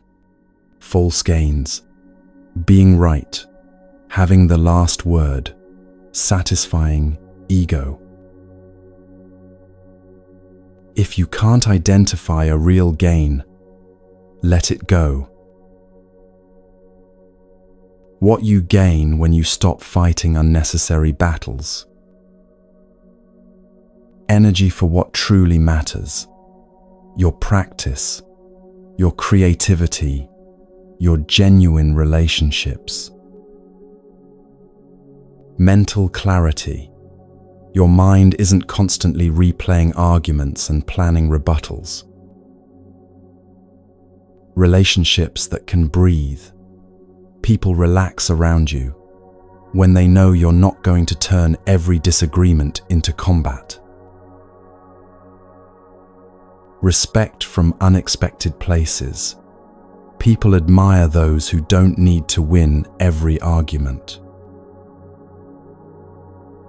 Let me tell you about a content creator named Maya, who learned this lesson in the brutal school of internet comments. For 2 years, Maya responded to almost every critical comment on her videos. Someone misunderstood her point. She'd write 3 paragraphs explaining. Someone disagreed with her perspective. She'd engage in lengthy debate threads. Someone just wanted to be cruel. She'd try to reason with them, convinced she could help them see differently. It was exhausting. She'd spend hours every day in comment sections, her creativity drained by constant defense and explanation. One day, her therapist asked, "Are any of these conversations actually conversations? Or are they just energy drains disguised as dialogue?" Maya realized they were energy drains. Almost no one changed their mind. Almost no one actually wanted understanding. They wanted attention, or they wanted to fight, or they wanted to bring her down to their level of frustration. She made a decision. She would create in peace and let the work speak for itself. She stopped reading most comments. She stopped responding to criticism. She stopped trying to convince people who didn't want to be convinced. Her channel grew faster than it ever had, because instead of spending energy defending past videos, she was creating new ones. Her peace stabilized. Her joy in creating returned. And ironically, the negative comments decreased, as if trolls lost interest when they couldn't get a reaction. This is the wisdom of Samavayama, protecting your energy for what matters by declining what doesn't. Not every invitation to fight deserves acceptance. Not every disagreement deserves your peace as payment. The Buddha taught 4 aspects of right effort. Prevent unwholesome states from arising. Abandon unwholesome states that have arisen. Cultivate wholesome states not yet present. Maintain wholesome states already present. Applied to conflict, this means don't enter arguments that will disturb your peace. Exit arguments that are already disturbing your peace. Cultivate understanding and compassion instead. Protect the peace you've already found. This teaching doesn't make you passive or avoidant. It makes you strategic, intentional, wise about where you place your most precious resource, your attention, your energy, your peace. Take a breath. Release the need to win every argument. Your peace is worth more than being right.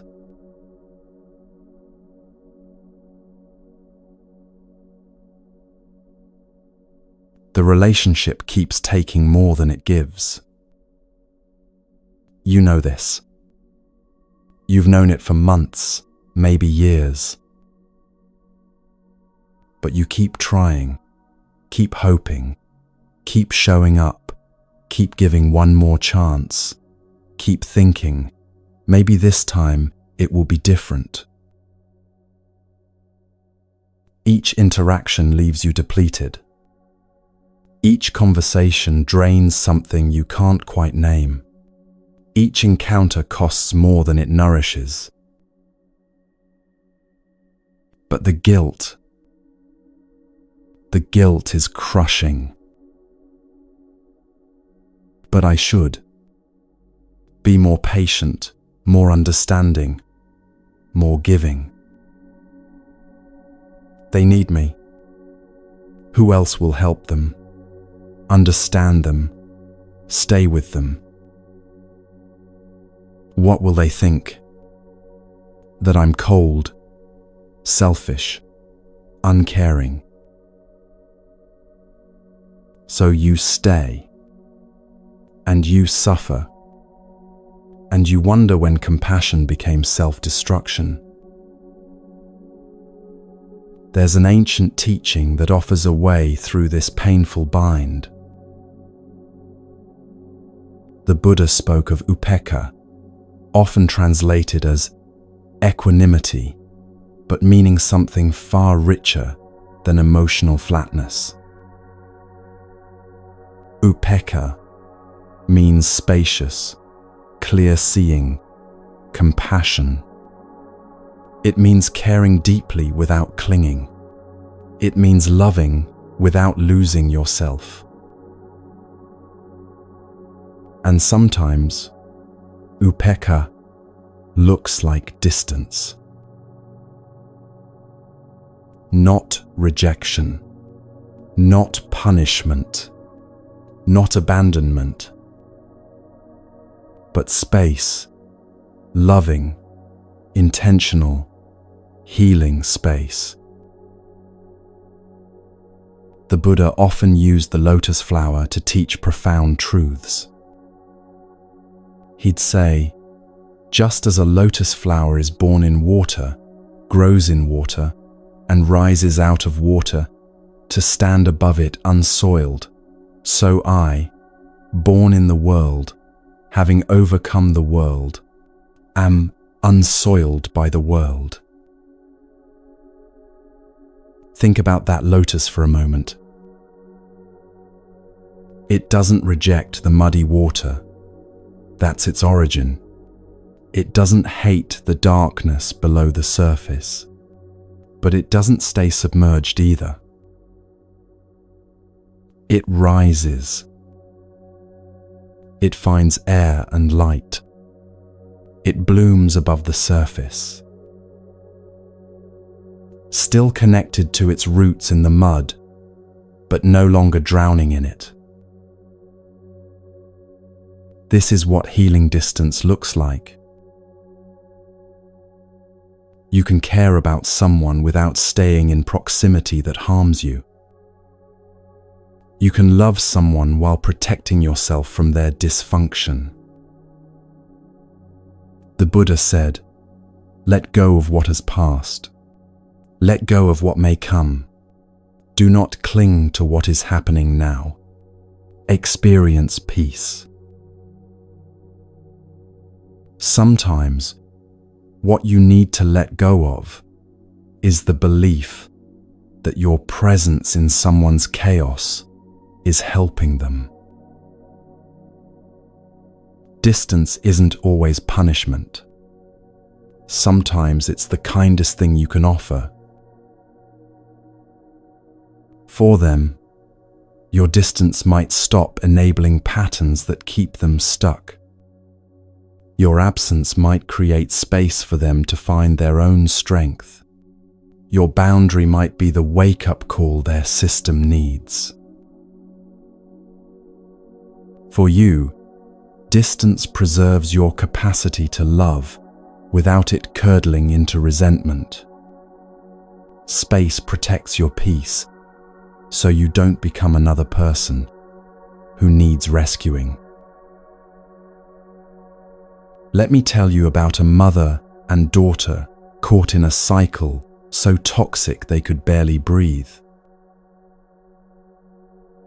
Every phone call devolved into criticism. Every visit ended in tears.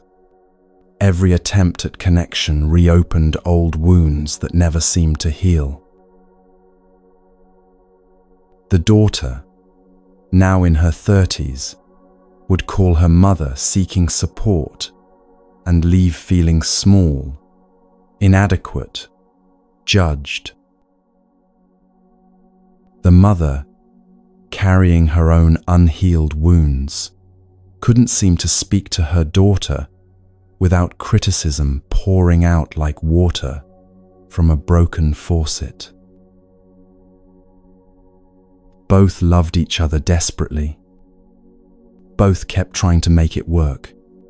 Both kept hurting each other in the trying. After a particularly brutal holiday visit, the daughter sat in her therapist's office, sobbing. "I keep hoping it will be different, that this time she'll see me, that this time she won't." The therapist asked gently, "What would happen if you took a break? Real space, not just a few weeks?" The daughter's first reaction was horror. "I can't abandon her. She's my mother. What kind of person would I be?" But underneath the guilt lived a small voice of truth. "I'm drowning. We're both drowning. And trying harder isn't helping. It's making everything worse." The daughter wrote a letter, kind but clear. "I love you, and I need significant space to take care of myself. I'll reach out when I'm ready. I hope you can respect this boundary." Then 6 months of silence. 6 months that felt like holding her breath underwater, fighting against everything she'd been taught about being a good daughter. 6 months where the mother, left in that silence, had to face herself in ways she never had before. No daughter to criticize, no external target for internal pain. Just herself, her patterns, her unhealed wounds demanding attention. The mother started therapy. Not because anyone forced her, but because the silence was so loud, she couldn't ignore her own pain anymore. When they reconnected after those 6 months, something was different. Not perfect, not magically healed, but different. The mother had done real work. The daughter had rebuilt her own foundation. They approached each other more carefully, more consciously, more honestly. The relationship they built in the months that followed was healthier than anything they'd had before. Not because they'd tried harder, but because they'd both grown separately first. This is the medicine of silence, the healing power of loving distance. Not every wound heals through proximity. Some require separation, like broken bones needing stillness and space to mend properly. Your absence might be exactly what someone needs, not as punishment, but as the space that allows them to finally hear themselves instead of just reacting to you. Your peace might be the greatest gift you give. Not peace as in passivity, but peace as in, I've done my own work, and I'm no longer available for this dance. How do you create distance with love? If possible, communicate clearly. Not with blame or anger, but with honest boundary.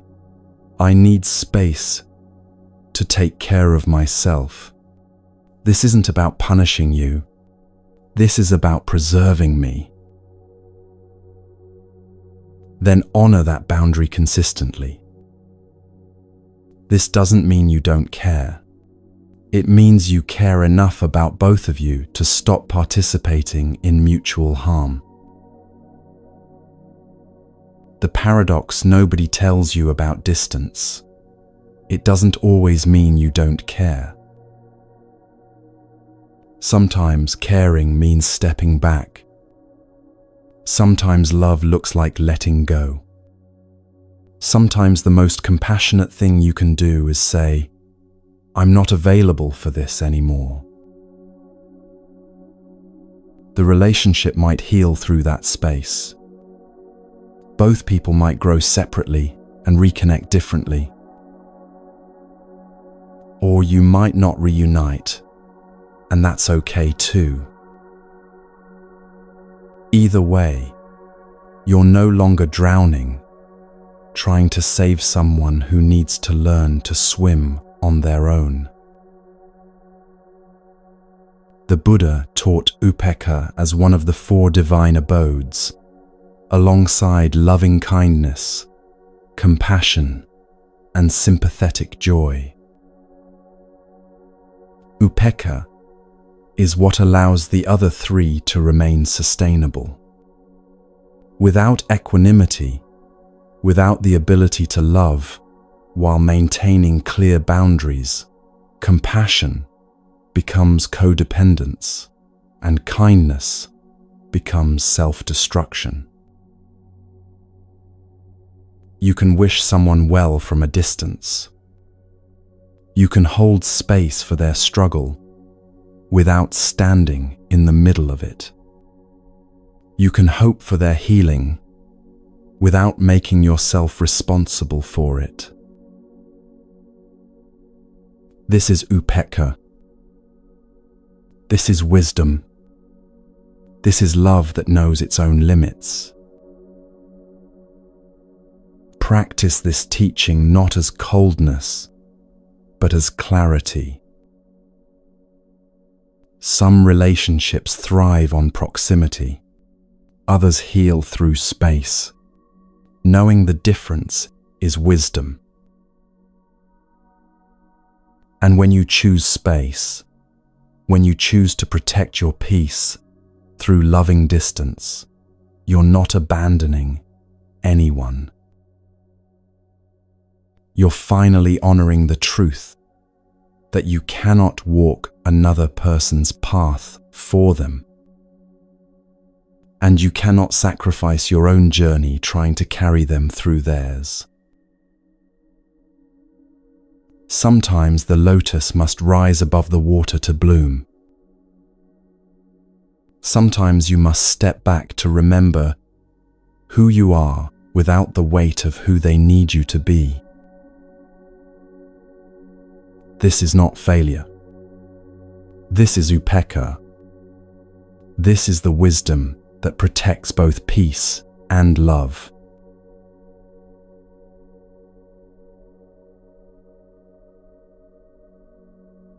Chaos surrounds you. Deadlines pressing from every direction.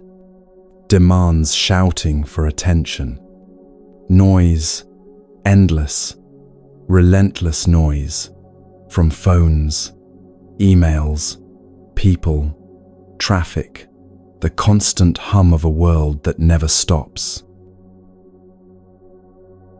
And yet, in the middle of all this, You see someone who seems untouched by the storm, calm in their center, present but not overwhelmed, moving through chaos with a stillness that seems almost impossible. How? The answer lies in something the Buddha spoke about in his final days on earth. As he lay dying, his disciples gathered around him, frightened about losing their teacher, their guide, their refuge. "Who will lead us?" they asked. "Where will we turn?" The Buddha's response became one of his most important teachings. Be a lamp unto yourself. Be your own refuge. Hold fast to the truth as a lamp. This is bhavana, the cultivation of mind that transforms you into your own sanctuary. Your mind, properly trained through consistent practice, becomes a fortress that the external world cannot disturb. Not because you've shut the world out, but because you've built something so stable within that external chaos can't shake your foundation. This fortress isn't constructed in a single dramatic moment of enlightenment. It's built through daily practice, moment by moment, like drops of water gradually filling an ocean. The Buddha said, "Your work is to discover your world, and then, with all your heart, give yourself to it." This is that work. The daily, unglamorous, profoundly transformative work of training your own mind. Let me tell you about James, a man who worked in finance, high pressure, high stakes, constant stress. He lived in perpetual reaction, his nervous system always activated, his mind always racing 3 steps ahead. A friend suggested meditation. James laughed. "I don't have time to sit around doing nothing. I have actual problems to solve." But the friend persisted. Just 5 minutes. Every morning. For 30 days. What do you have to lose? James agreed. Mostly to prove it wouldn't work. Day 1. He sat for 5 minutes. Felt restless, checked the timer 4 times. This does nothing, he thought. Day 7. Still restless, still convinced this was pointless. Day 14. He noticed he wasn't checking the timer as often. The 5 minutes passed more quickly. Month 1. Nothing dramatic, but something subtle.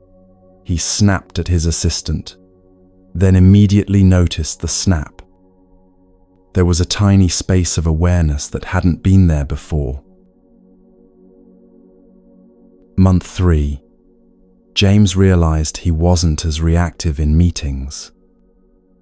Someone would criticize a proposal, and instead of his usual defensive spike, there was a pause, a breath, a choice. Month 6. Colleagues started asking, "What changed? You seem different, calmer." James didn't know how to explain it. Nothing had changed externally, Same job, same pressures, same demanding clients. But internally, everything had shifted. Year 1. James had what he called his superpower. Not that he could do anything supernatural, but compared to colleagues who lived in constant reactivity, he had access to something they didn't: choice. The ability to pause between stimulus and response. The ability to stay calm when everyone else panicked. The ability to think clearly under pressure. His career accelerated not because he worked harder, but because he worked from a completely different mental state. This is bhavana, mental cultivation through simple daily practice. Morning meditation, just 5 to 10 minutes. Before you check your phone, before you let the world's demands flood in. Anapanasati, breath awareness, or metta practice. Mindfulness bells throughout the day, a gentle reminder every few hours. 3 conscious breaths. Return to presence. Evening reflection before sleep. Review your day without judgment. What caused suffering today? What brought peace? Learn from your own experience. These practices seem almost too simple to matter. But here's what nobody tells you. They compound. Day 1, barely noticeable. Week 1, small shifts. Month 1, undeniable change. Year 1, you're a different person. The Dhammapada says, drop by drop is the water pot filled. Likewise, the wise person, gathering it little by little, fills themselves with good. The person who meditates daily and the person who doesn't are living in different mental landscapes. One reactive, constantly pulled by external events. One responsive, anchored in internal stability. Let's practice together right now. Close your eyes if you can. Bring your attention to your breath. Don't change it, just notice it. Feel the cool air as you breathe in. Feel the warm air as you breathe out. When your mind wanders, and it will, simply notice where it went and gently bring it back to the breath. No judgment, no frustration, just patient return, again and again. This is the practice. Simple, not easy, but transformative. Do this for 1 minute right now.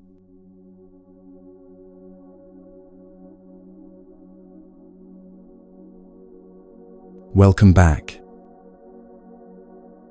In that 1 minute, you practiced being your own refuge. This is your inner sanctuary. Not a place you visit occasionally, but a practice you cultivate daily until it becomes who you are. Start today. 5 minutes. That's all. This is bhavana. This is the practice that makes you unshakable.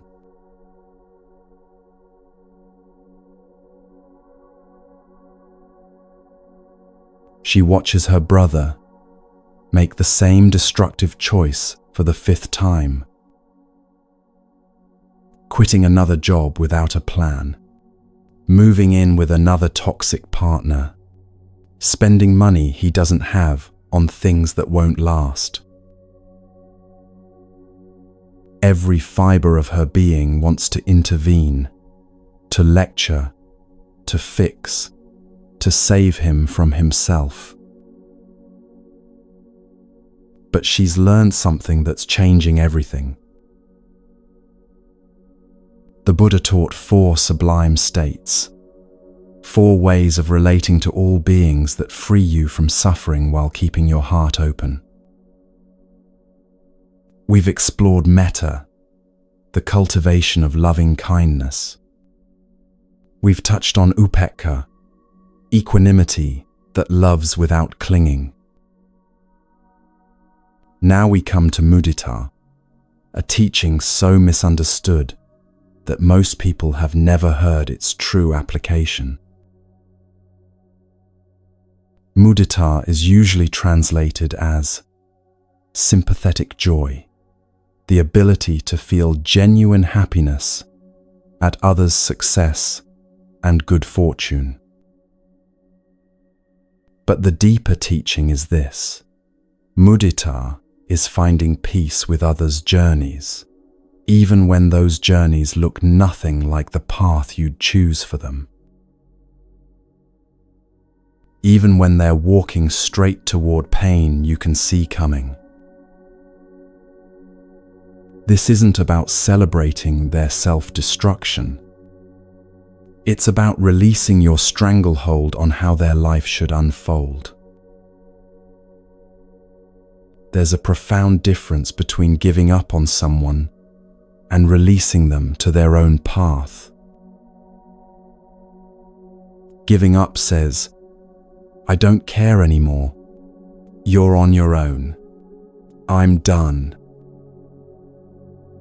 Mudita says, I care deeply and I honor that this is your journey to walk, not mine to control, direct, or prevent. I trust that even your mistakes are part of your learning. The woman watching her brother learned this through years of painful intervention.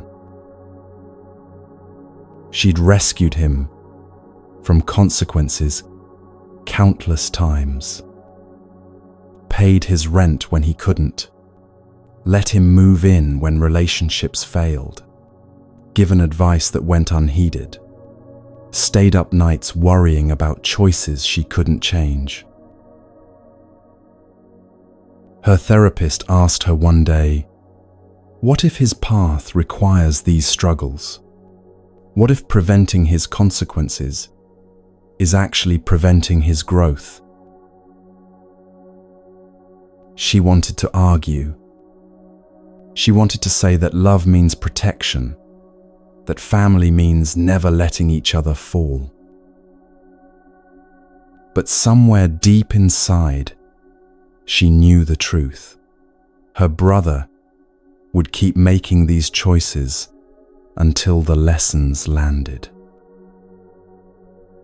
And her suffering alongside him wasn't helping either of them.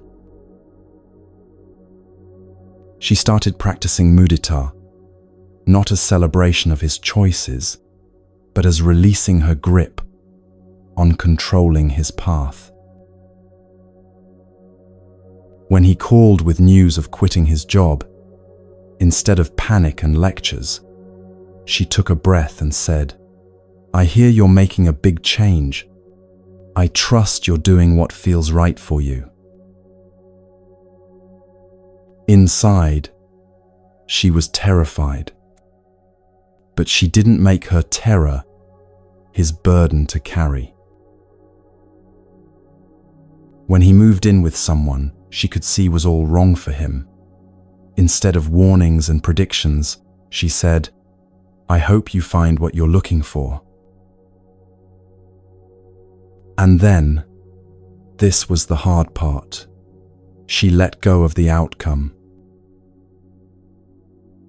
She stopped checking in constantly, stopped offering unsolicited advice, stopped running scenarios of disaster in her mind at 3 a.m.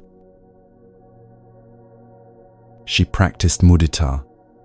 May you learn what you need to learn from this experience. May your path unfold as it needs to unfold. May you find your own wisdom through your own journey. 6 months later, her brother called. The job he quit without a plan, he'd started freelancing and discovered work he actually loved. The toxic partner, he'd left after 3 months, having finally seen patterns he'd been blind to before. "I know you thought I was making mistakes," he said, "but I needed to make them, and thank you for not trying to stop me." This is mudita, in practice with difficult people, releasing them to learn what only their own experience can teach them. The Buddha taught this not as cold indifference, but as wise compassion. You can care about someone without needing to control their journey. You can love someone while honoring their right to make choices you wouldn't make. You can wish someone well while letting them walk their own path, stumble on their own stones, learn their own lessons. This doesn't mean you enable harm or stay in abusive situations. It means you stop exhausting yourself trying to prevent grown adults from experiencing the consequences of their choices. Practice this when someone you love makes choices that terrify you. Take a breath and silently offer, "May your path unfold with whatever wisdom it needs to bring you. May you learn what you need to learn. I release my need to control how you get there." Notice the resistance. Notice the voice that says, "But if I just explain one more time," or "But if I just prevent this one consequence." And underneath that resistance, notice something else: relief. The relief of not having to manage another person's life along with your own.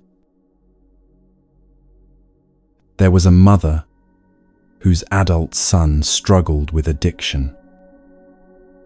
For years, she tried everything to save him, paid for rehab, offered her home, gave money, made excuses to his employer, absorbed his chaos into her life. Nothing worked because he wasn't ready. A Buddhist teacher taught her about mudita, and she thought it was the cruelest teaching she'd ever heard. How can I find peace with watching my son destroy himself? The teacher said gently, "Mudita doesn't mean you're happy he's suffering. It means you trust that his journey, even the painful parts, is his to walk. Your suffering with him doesn't ease his suffering. It just means 2 people are suffering instead of 1. The mother began practicing, "May you find your own path to healing. May you learn what you need to learn. I love you, and I release you to your journey." She stopped rescuing him from consequences. She stopped enabling his addiction by providing safety nets. She told him she loved him, and she'd be there when he was ready for real help, but she couldn't keep participating in his destruction. It was the hardest thing she'd ever done. Her son hit bottom, real bottom, the kind she'd been preventing for years. And from that bottom, he finally chose recovery. Not because she forced him, or saved him, or convinced him, but because he had to face himself without her intervention, creating a buffer between him and reality. Mudita freed her to love him without drowning in his chaos. And it freed him to find his own strength. This is the teaching. You can honor someone's journey without making it your own.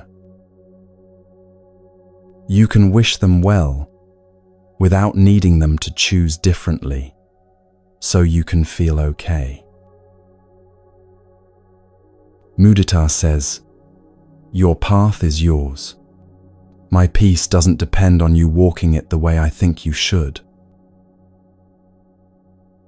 This is love that frees both people.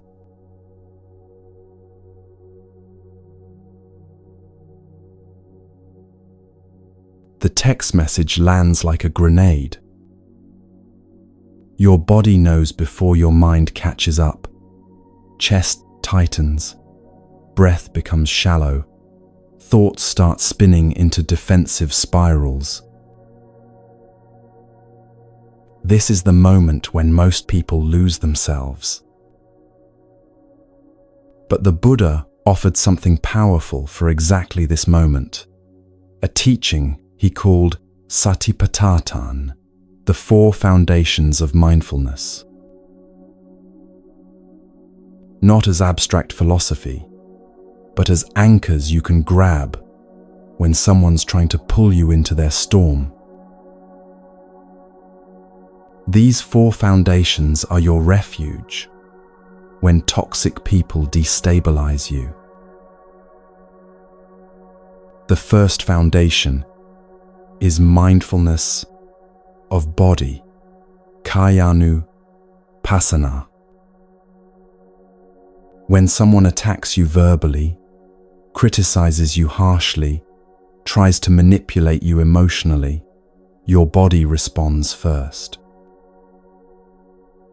Most people ignore these signals and go straight into their head, trying to formulate the perfect response while their nervous system is screaming. The Buddha taught, notice the body first. Right now, as you remember the last time someone disturbed your peace, notice what's happening in your body. Where do you feel tension? Your jaw? Your shoulders? Your stomach? Is your breath shallow or deep? Fast or slow? Are your hands clenched? Is your posture collapsed or rigid? This isn't self-indulgent navel-gazing. This is the first foundation that keeps you grounded when someone's trying to knock you off balance. When you notice your body's response to a toxic person, you've created space between their action and your reaction. A woman named Claire worked with someone who constantly undermined her in meetings. Subtle digs, dismissive comments, questions designed to make her look incompetent. For months, Claire tried to combat it intellectually. She prepared better. She rehearsed responses. She gathered more data to defend herself. None of it worked because she was operating from a dysregulated nervous system. By the time she tried to respond, she was already halfway to panic. Then she learned about satipatthana. The next time her colleague made a cutting remark in a meeting, Claire did something different. Instead of immediately trying to respond, she brought attention to her body. She felt her chest tighten. She noticed her breath getting shallow. She observed her hands gripping the table. Just noticing, without trying to change anything yet. And in that noticing, something shifted. The panic couldn't fully take hold because she was watching it happen rather than becoming it. She took one deliberate breath, long inhale, longer exhale, and felt her system start to settle. Only then did she respond, and her words came from calm rather than defense. This is the power of the first foundation. It interrupts the automatic escalation from trigger to reaction. The second foundation is mindfulness of feelings, Vedananu-passana. Not emotions like anger or fear, but the underlying pleasant, unpleasant, or neutral tone of each moment. When a toxic person says something hurtful, notice, this feels unpleasant. Not they're terrible, or I'm hurt, or I need to defend myself. Just unpleasant feeling has arisen. This simple recognition prevents you from building a whole story on top of the feeling. The Buddha taught that suffering comes not from unpleasant feelings themselves, but from our reaction to them, the craving for them to stop, the aversion pushing them away. When you simply note unpleasant without adding layers of narrative, the feeling has less power. The third foundation is mindfulness of mind, cittanupassana. Observing your mental state without getting swept into it. When someone provokes you, can you notice, this is a mind filled with anger rather than I am angry. The difference is subtle, but transformative.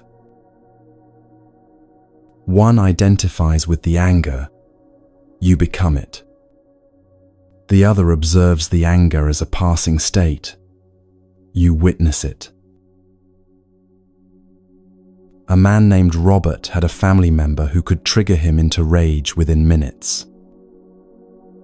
Every holiday gathering, every phone call, the same patterns.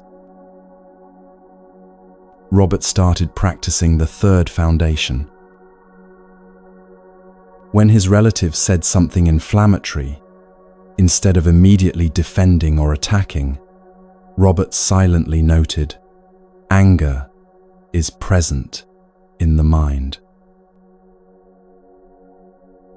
Not, I'm furious, just anger is here. This small shift changed everything. The anger still arose. The Buddha never promised you'd stop feeling difficult emotions. But Robert wasn't possessed by it anymore.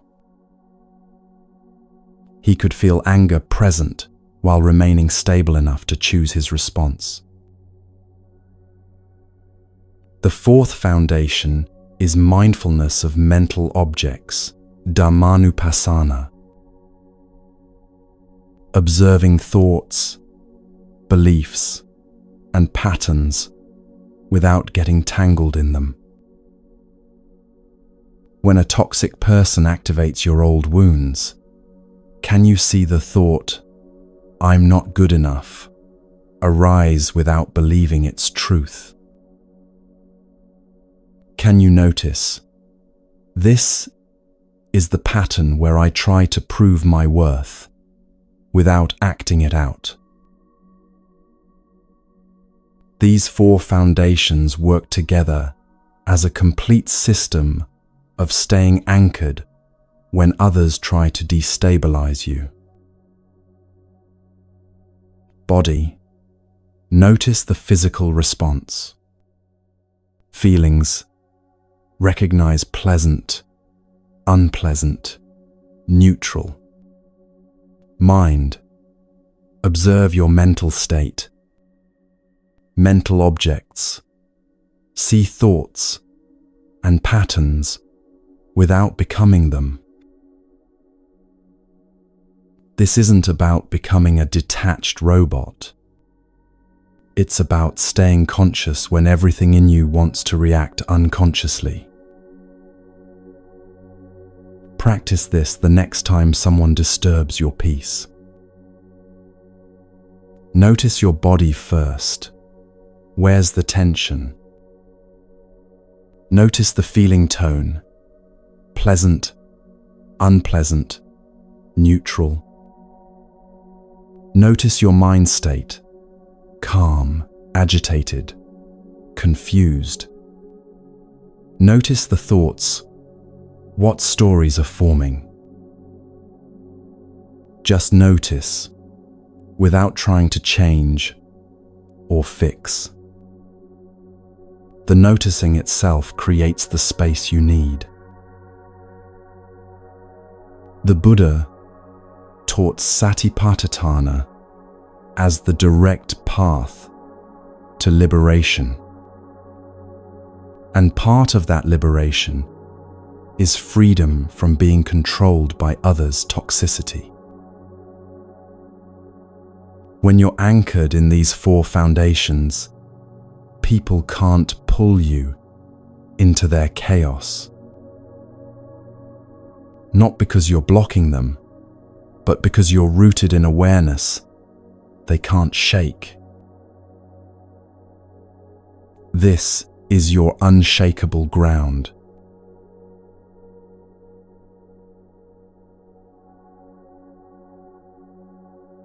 You're lying awake at 3 a.m., replaying the conversation for the 100th time. Should I have said something different? Is this my fault? Am I responsible for how they reacted? Should I fix this tomorrow? The questions spiral endlessly because you're using the wrong kind of attention. The Buddha taught something he considered foundational to all wisdom, yoniso manasikara, often translated as wise reflection or careful attention. But it's more specific than that. It's the ability to examine any situation and see clearly what's truly happening here.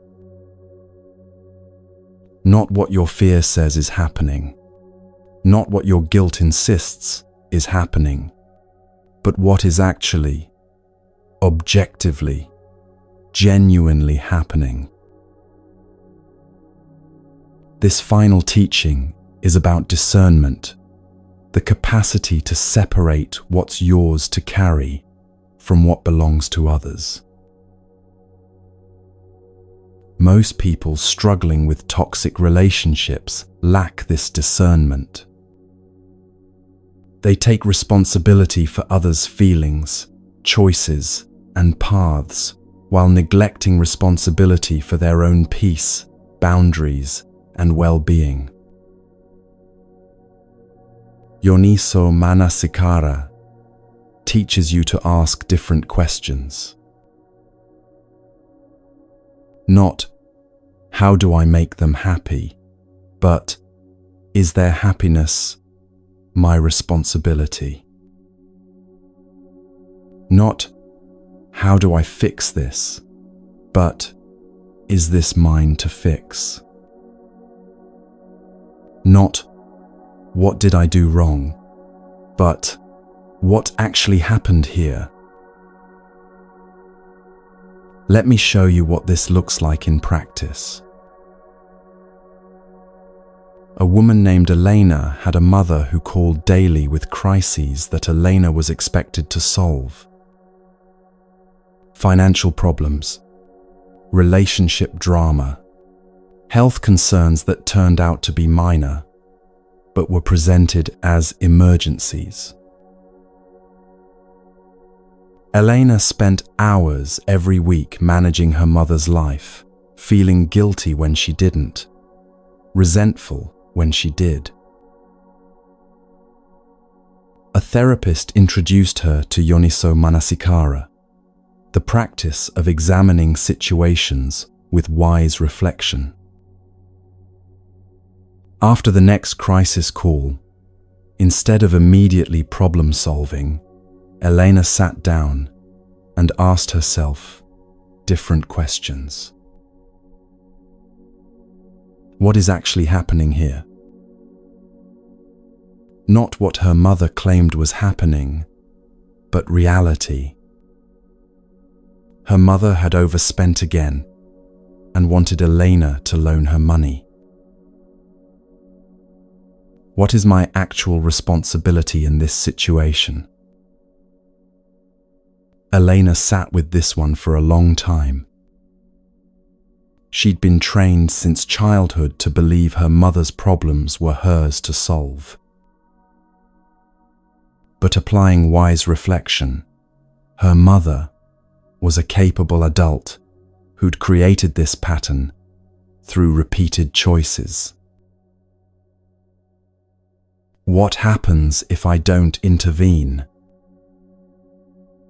Her mother would need to solve it herself, ask someone else, or face the consequences. None of which were Elena's responsibility to prevent. What is the wise action here? Not the action her guilt demanded, not the action her mother expected, but the wise action that honored both compassion and boundaries. Elena called her mother back and said, I hear you're in a difficult situation. I'm not able to help financially. I trust you'll figure out what to do. Her mother was shocked, then angry, then tried guilt and manipulation. But Elena had already examined the situation with wise reflection. She knew what was actually happening, a pattern of dependency she'd been enabling. She knew her responsibility to herself, not to rescue her mother from consequences. This is Yoniso Manasikara, applied to toxic relationships. The Buddha taught that wrong attention, ayoniso manasikara, is the root of all suffering. We attend to things in distorted ways, seeing threats where there are none, taking responsibility for what isn't ours, missing what actually matters. Wise reflection cuts through the distortion. When someone tries to make their problem your problem, pause and reflect. Is this actually mine to carry? When someone blames you for their feelings, pause and reflect. Am I actually responsible for how they chose to react? When someone demands your time, energy, or peace, pause and reflect. What is the wise response that honors both compassion and self-respect? This isn't cold analysis. It's clarity that serves both people. A father learned this with his adult daughter, who constantly created drama and expected him to drop everything to manage her emotional crises. He loved her deeply, but was exhausted by the pattern. He started applying Yoniso Manasikara to each crisis call. What is actually happening? His daughter was upset and wanted him to fix her feelings. What is my responsibility? To love her, not to manage her emotions for her. What is the wise action? To listen with compassion, but not take on the work she needed to do herself.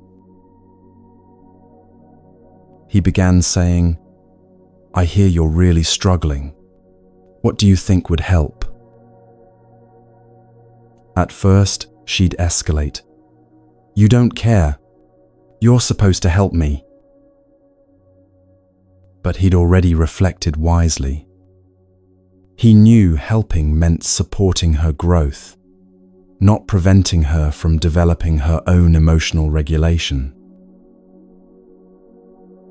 Over time, something shifted. His daughter started solving more of her own problems. She still called, but the conversations were different. She was processing, not demanding rescue. The relationship deepened because it was no longer based on her emotional dependence and his exhaustion. This is the final teaching, the wisdom to discern what's yours and what isn't. The Buddha said that Yoniso Manasikara is the foundation for all other practices. Without it, you're building on sand. With it, everything else becomes possible. Practice this today. When someone's behavior disturbs your peace, sit down and reflect with careful attention. What is actually happening here, beyond the emotional charge? What is my genuine responsibility in this situation? What is their responsibility that I might be taking on?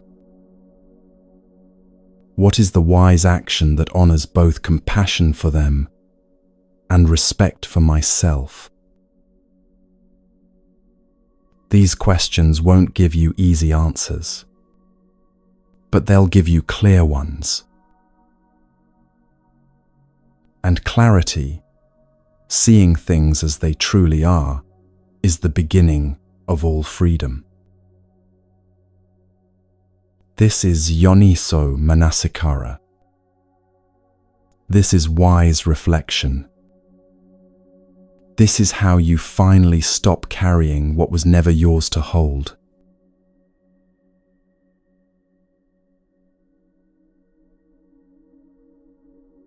We've walked together through 12 ancient teachings. Nothing is personal, just their mind reflected. Loving kindness protects through inner cultivation. Mindfulness of breathing creates space between stimulus and response. Right action includes boundaries as compassion. Clear seeing reveals others mirror their own suffering. Noble silence means your peace needs no defense. Right effort teaches you to choose battles wisely. Equanimity shows that distance can be medicine. Mental cultivation builds your daily sanctuary. Sympathetic joy frees you to honor others' paths. The 4 foundations of mindfulness anchor you when others destabilize you. Wise reflection discerns what's yours to carry. These aren't ideas to collect. They're tools to use, starting today. The Buddha said, "The mind is everything. What you think you become." Let's sit together one last time. Close your eyes. Hand on your heart. May I dwell in peace. May I be free from suffering. May I respond with wisdom, not reaction. May I protect my peace without guilt. May I love without losing myself. May all beings find peace.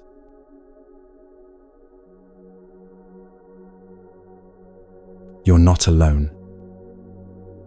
Right now, someone in Tokyo just finished listening. Someone in Sao Paulo is falling asleep to these words. Someone in Berlin is waking with new understanding. These teachings will be here whenever you need them. Waiting, patient, timeless. Your peace is already within you. May your journey be peaceful. May your heart be light. Breathe well, live well, be well. Thank you for walking this path with me. Peace be with you.